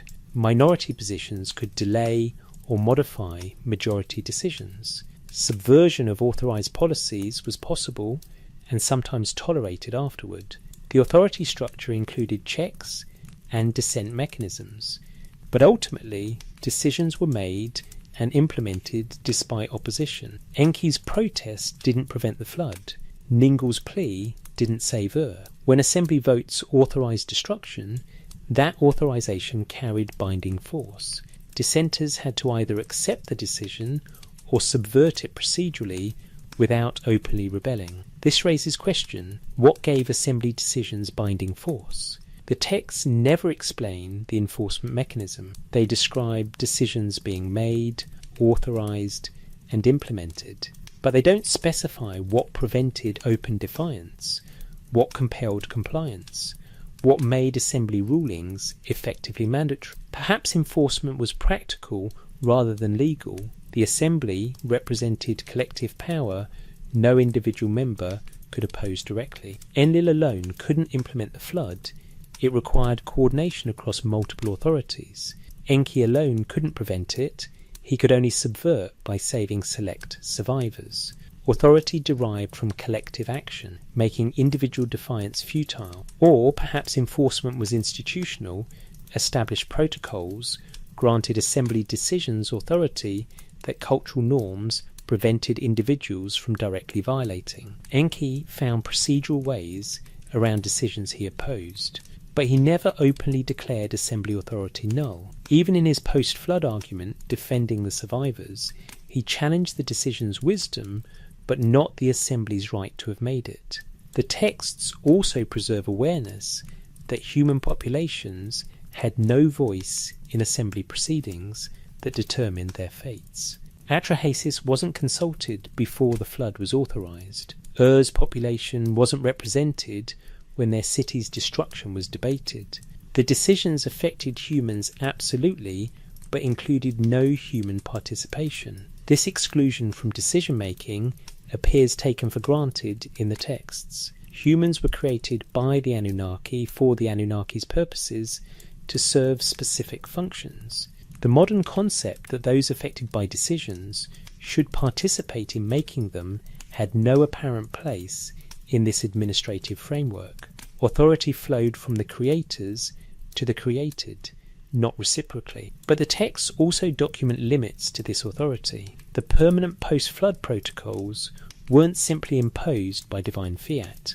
They were negotiated between assembly members with different positions. Enki's creation obligation gave him standing to demand accommodation. Nintu's role in human creation gave her voice in population management. The decisions emerged from debate and compromise, not unilateral decree. Moreover, the elevation of Atrahasis/Utnapishtim to divine status after flood demonstrates authority boundaries. The assembly authorized total destruction. Enki subverted by preserving survivors. When confronted with this subversion, Enlil didn't execute the violators or punish the subverter. Instead, the assembly modified its position, transformed survivors into divine beings, and implemented new protocols, making future such measures unnecessary. This flexibility suggests authority was pragmatic rather than absolute. When circumstances revealed decisions were excessive or unworkable, adjustments occurred. When enforcement would create more problems than it solved, discretion prevailed. The authority structure valued stability and functionality more than rigid adherence to prior decisions. The tablets preserve another significant detail. The Anunnaki authority wasn't indefinite. The king list documents transition periods. The lament literature shows patron deities losing protective authority over their cities. Later Mesopotamian texts describe decreased divine intervention in human affairs. Authority that once operated through direct assembly authorization of specific actions gradually became more distant, more mediated through human intermediaries, eventually more symbolic than operative. This suggests whatever basis the Anunnaki authority rested on wasn't permanent. Perhaps it required conditions that changed over time. Perhaps it depended on technology or resources that became unavailable. Perhaps it was always intended as temporary stewardship that would eventually transfer to human self-governance. The texts don't specify, but they document the transition. Mainstream scholarship treats the entire authority question as mythological construction, reflecting actual human power structures. Kings and priests claimed divine authorization to legitimate their authority over populations. The assembly framework reflected human political assemblies, councils of elders, priestly hierarchies, aristocratic deliberation. The god's authority was projection of human authority patterns onto cosmic scale. From this perspective, questioning divine authority in the texts makes no sense, because the gods never existed independently. They were mythological expressions of human political power. The interesting questions concern the human societies that created these mythologies and what those myths reveal about their political structures, values, and conflicts. This interpretation has substantial merit. Ancient Near Eastern political authority did claim divine sanction. Temple priesthoods did wield substantial power justified through divine service. The mythological patterns do mirror human organisational structures. The gods' debates reflect human political conflicts expressed through theological framework. But this reading doesn't fully account for the text's willingness to question divine decisions from within the mythology itself. If the purpose was legitimating existing authority, why preserve extensive internal dissent? Why document divine regret after flood? Why show patron deities unable to protect their own cities? Why emphasise the flexibility and fallibility of assembly decisions? These elements work against mythological legitimation of authority. They show authority being debated, decisions being criticised, outcomes being regretted. They preserve principled resistance from subordinate deities who argue against superior authorities. They document authority limits and failures. Perhaps the texts serve different purpose, documenting actual administrative history while preserving dissent and ambivalence about decisions made. If the Anunnaki were real administrative authorities, human scribes recording their decisions would have access to information about internal debates, minority positions, and aftermath regret. Preserving this information served historical accuracy, not political legitimation. The question of authority remains because the tablets preserve it as unresolved. Characters within the texts question decisions. Assembly members debate jurisdiction and ethics. Outcomes demonstrate authority limits. The narrative doesn't provide clear answer about what gave the Anunnaki legitimate right to authorise human civilization's destruction. What the texts do show authority existed was exercised through institutional procedures, included dissent and debate, produced decisions with catastrophic consequences, and eventually transitioned away from direct intervention toward more indirect influence. Whether that authority was ethically legitimate, the tablets leave readers to assess. The question matters because it determines how we read destruction narratives. If the Anunnaki possessed legitimate authority over human populations they'd created for specific purposes, then authorized destructions represent system maintenance, harsh but justifiable interventions addressing actual problems.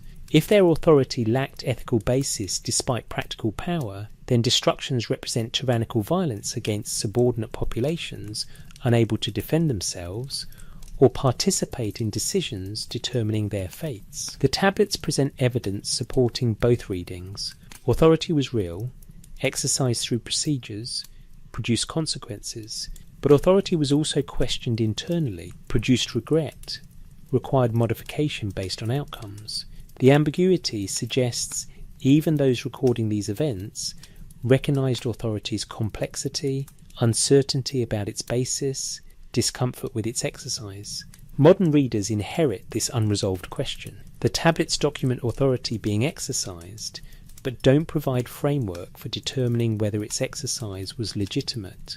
We're left with documented decisions and their catastrophic consequences, detailed procedures and internal dissent, and fundamental uncertainty about whether those who authorized human civilization's destruction possessed right to make that decision, what the mainstream dismisses. Contemporary academic scholarship interprets the Mesopotamian flood narratives and destruction accounts through frameworks that eliminate their most disturbing implications.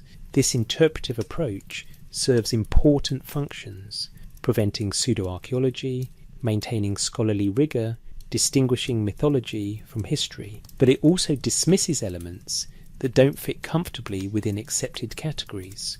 The primary mainstream position treats all destruction narratives as mythological expressions of natural disasters and human political events. Catastrophic flooding occurred in Mesopotamian history. Geological and archaeological evidence confirms this. Cities were destroyed by invasion and conquest.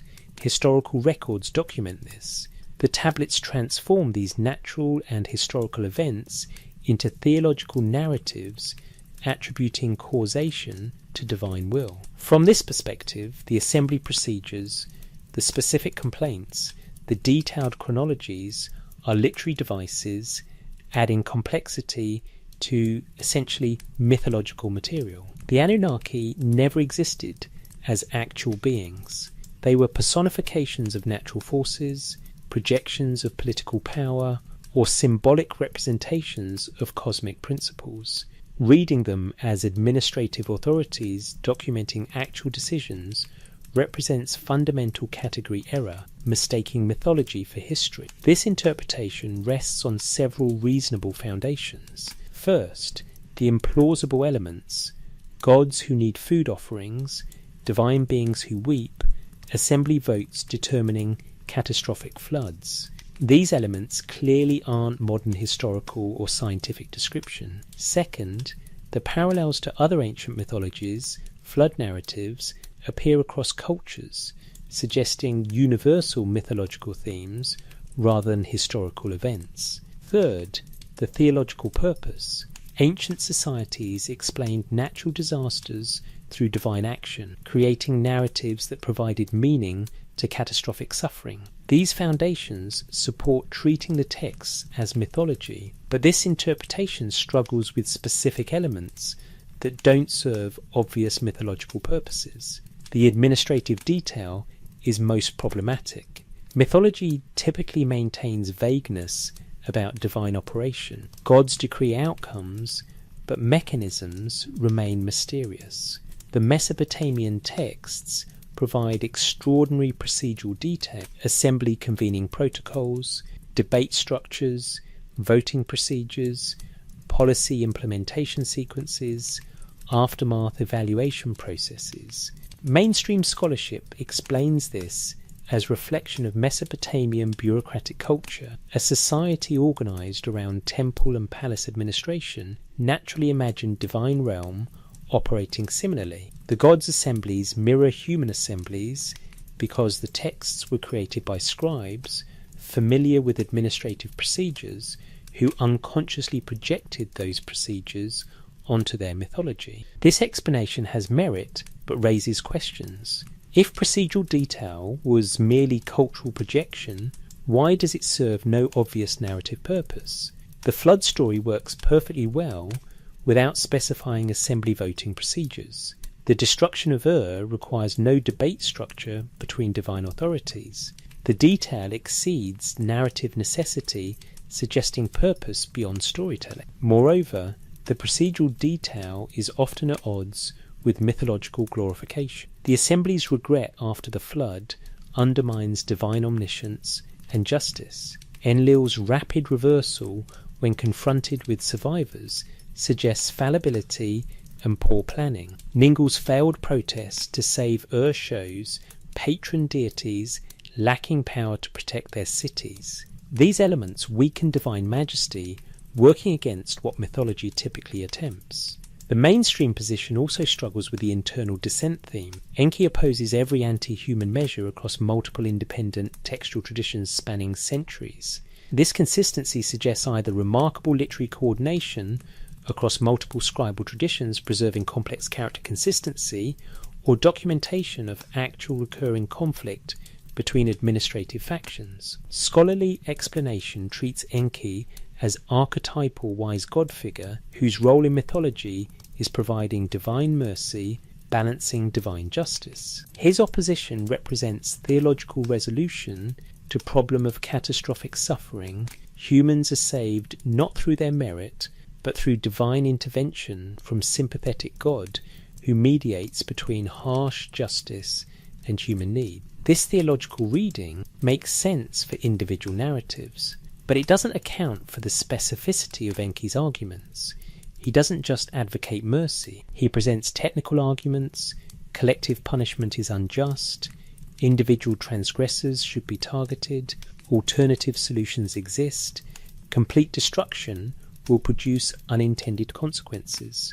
These arguments reflect deliberative debate, not symbolic opposition between justice and mercy archetypes. Third problematic element, the chronological precision. The Atrahasis epic specifies 1200 years from creation to first noise complaint, 7 years of famine, 6 days and 7 nights of flood. The Sumerian king list provides regnal periods for antediluvian and post-flood rulers. The laments describe destruction of specific cities in specific historical periods. Mainstream scholarship explains this as mythological verisimilitude. Precise numbers create impression of historical authenticity even in purely mythological narrative. The king list's antediluvian rulers with impossibly long reigns demonstrate this. The precision is rhetorical device, not historical claim. But this explanation treats all chronological precision equally, ignoring that some periods correlate with historical and archaeological evidence while others don't. Post-flood regnal periods in the king list gradually decrease from centuries to decades to normal lifespans, eventually matching historically verified rulers.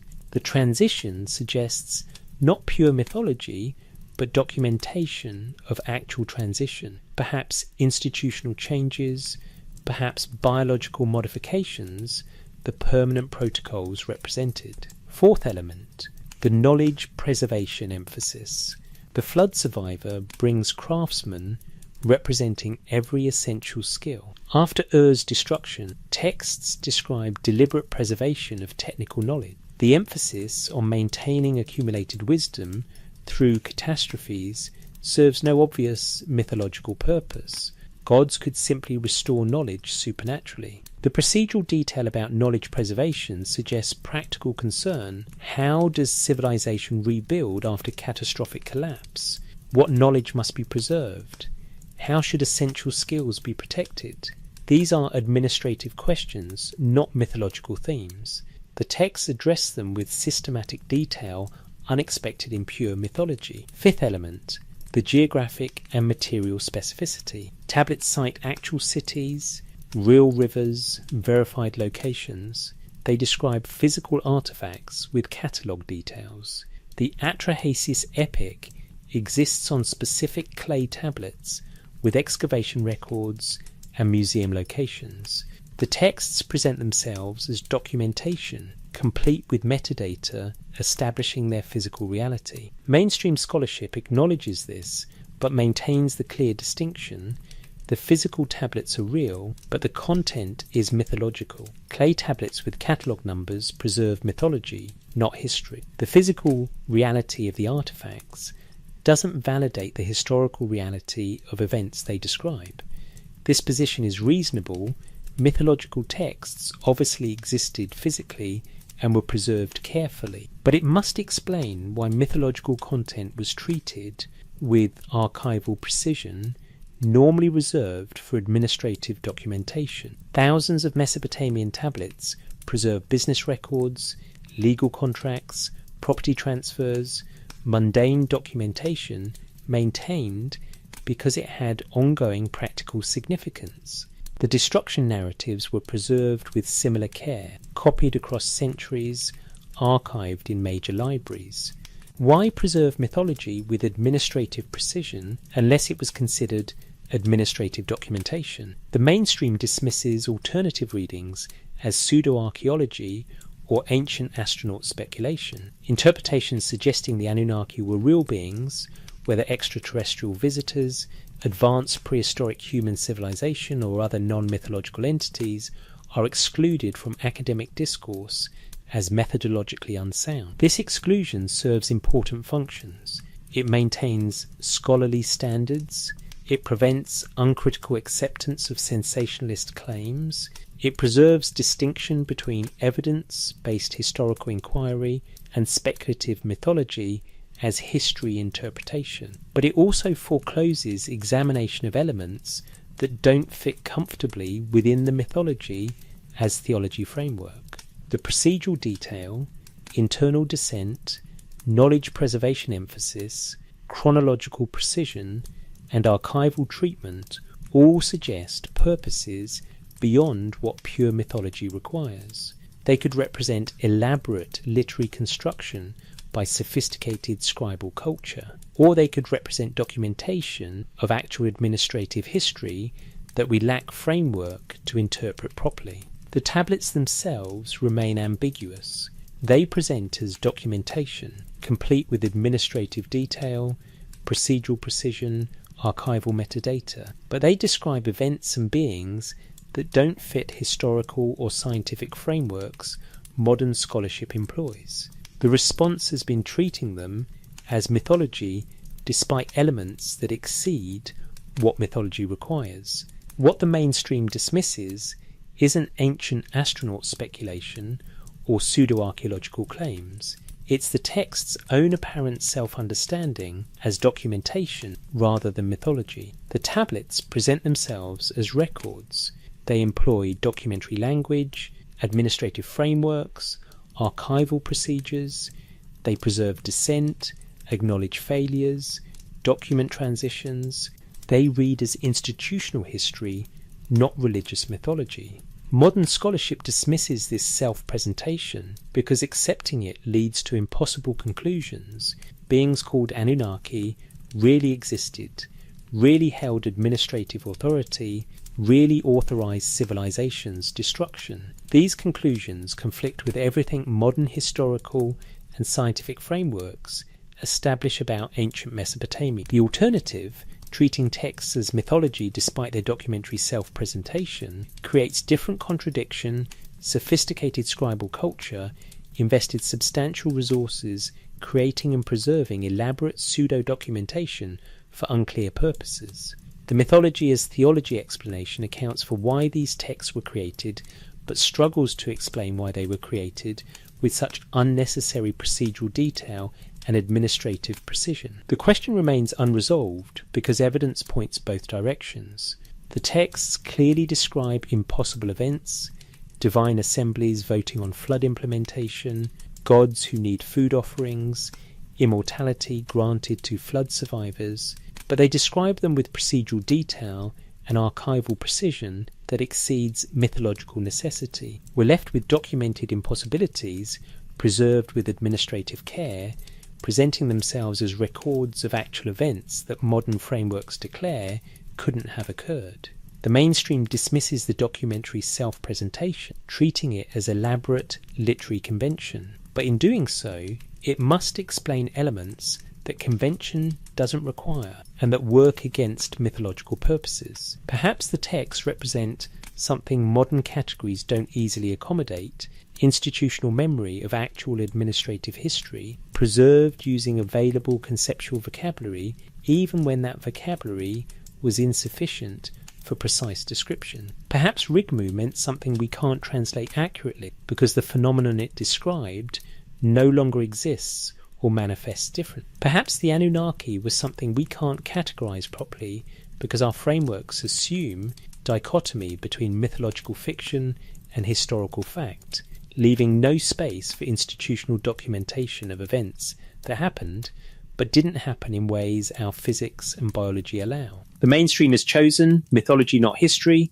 Documentation is preserved, but content is rejected. Administrative detail is acknowledged, but purpose is redefined. The texts present themselves one way, scholarship reads them another.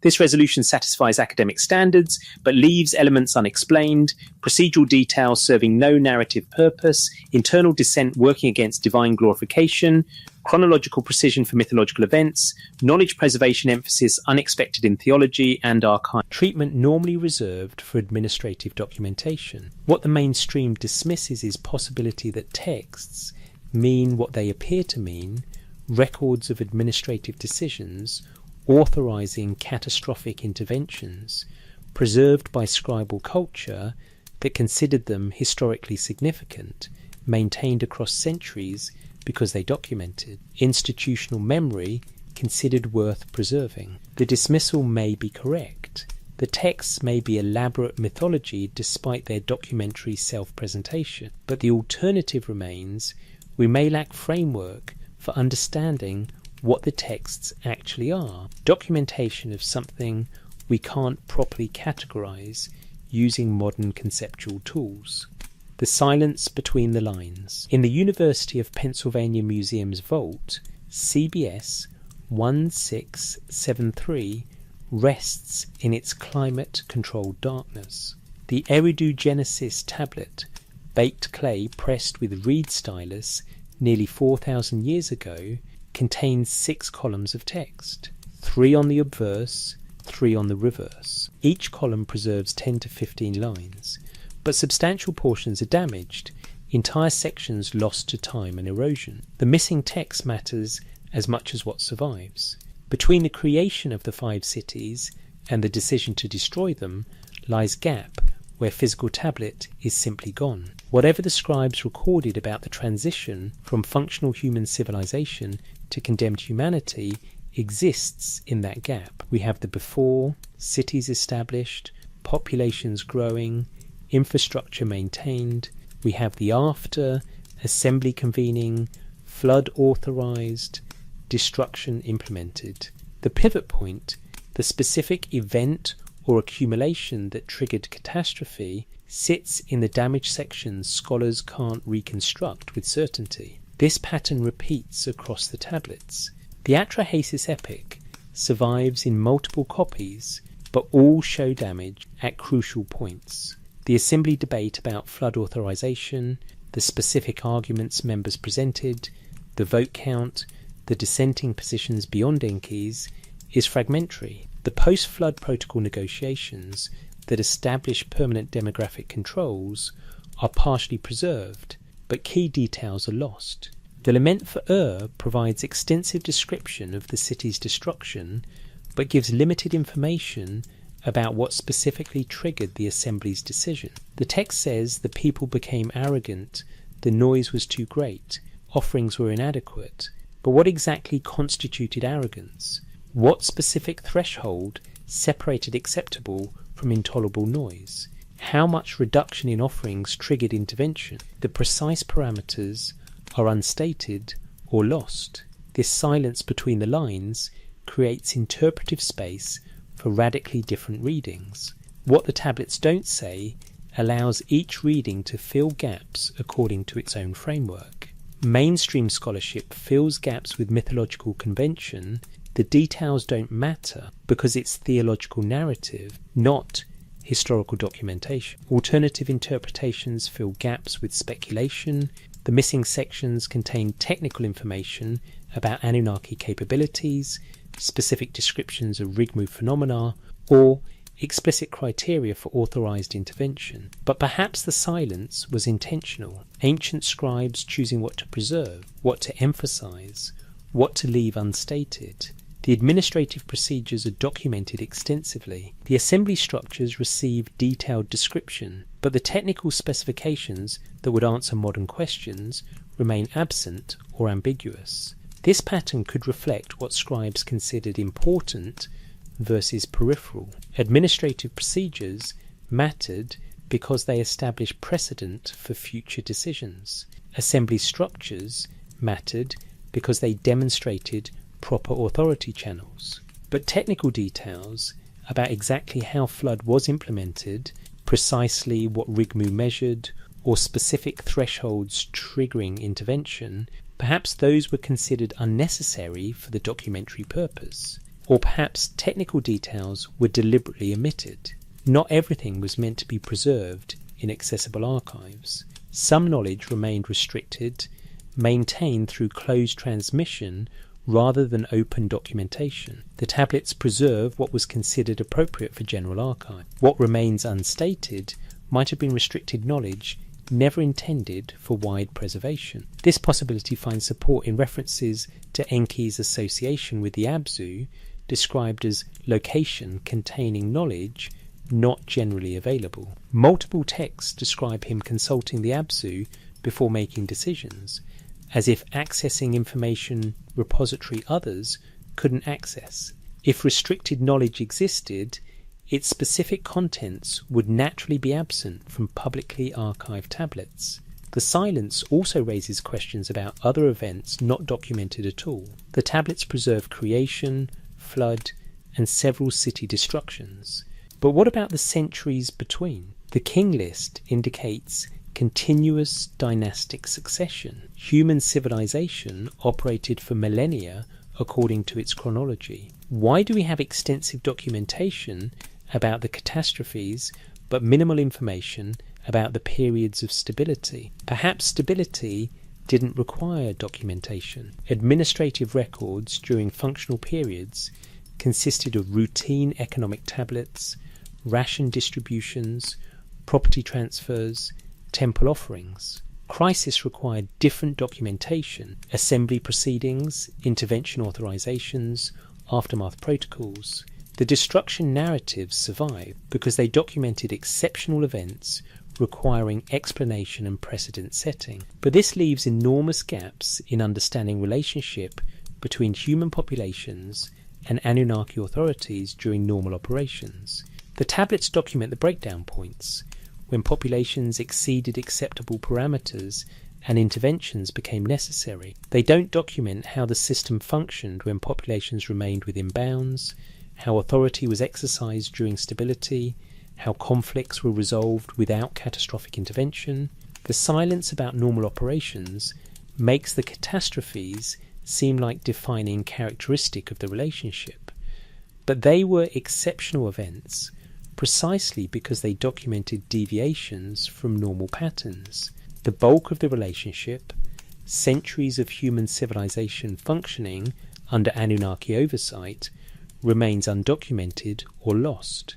This creates selection bias in our understanding. We know about the Anunnaki primarily through crisis documentation. We see them debating catastrophic interventions, implementing destructions, dealing with aftermath. We don't see them during the long periods when the system apparently functioned acceptably. Our understanding is necessarily skewed toward the conflicts and catastrophes because those generated the documentation that survives. The tablets also preserve silences about individual humans. Atrahasis, Utnapishtim, Ziusudra received documentation because they survived catastrophe. But countless other individuals lived full lives during antediluvian period, leaving no documentary trace. The pre-flood cities contained thousands of people across multiple generations. Their lives, experiences, perspectives are completely absent from the record. We see them only as collective, the people, the populations, humanity, not as individuals with particular stories. This anonymity might reflect how documentation functioned. Administrative records concern themselves with populations, resource management, systemic operations. Individual humans mattered only when they intersected with administrative concerns, like Atrahasis being selected for survival, or kings being recorded in dynastic succession. The vast majority lived and died without generating documentary trace we can access. But this creates additional layer of silence. The destruction accounts describe populations being eliminated, but we have no access to those populations' experiences or perspectives. The texts present decisions from Anunnaki perspective, assembly debates, divine concerns, administrative procedures. The human populations being destroyed remain voiceless in the documentation. We know they died. We know approximately how many. We don't know what they thought, felt, or how they understood what was happening to them. Enki's warning to Atrahasis provides only glimpse, instructions given to one individual who follows them without recorded protest or question. Did Atrahasis warn others? Did he attempt to save more people than the craftsmen he brought aboard? Did he witness the drowning of his neighbours, friends, relatives?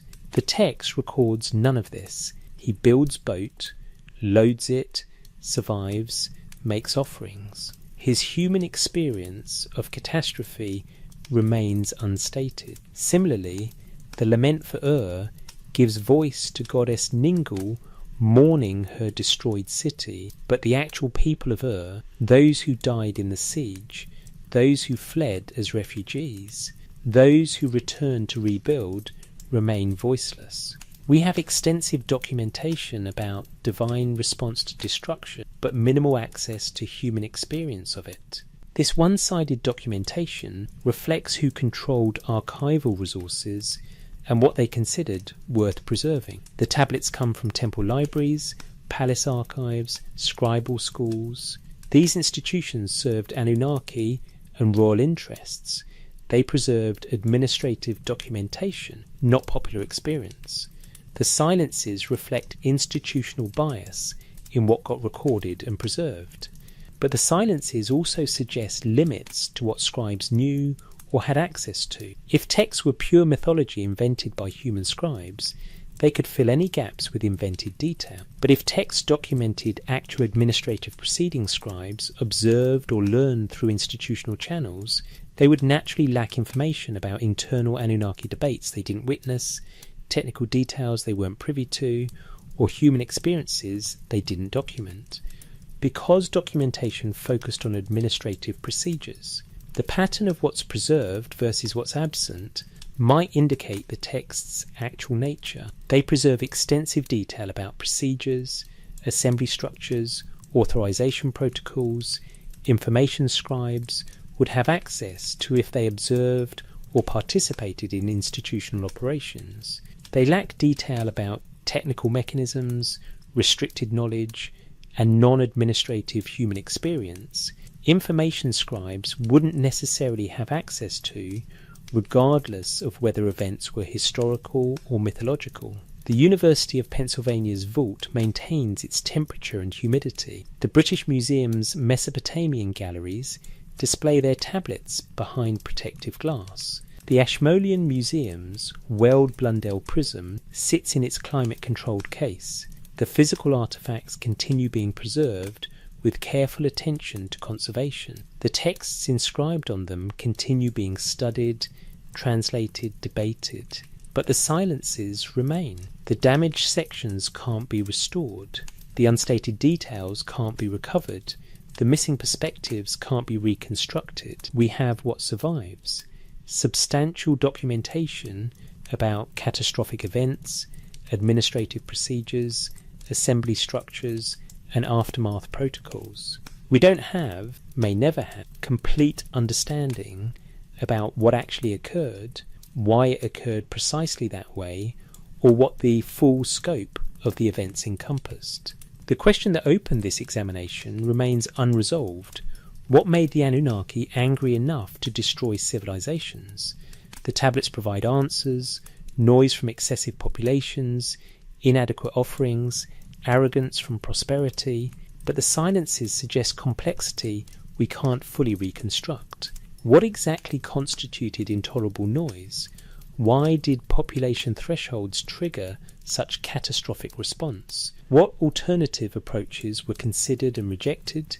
The texts preserve institutional memory that something happened, assembly convened, decisions made, destructions authorized, catastrophes implemented, aftermath required protocol modifications.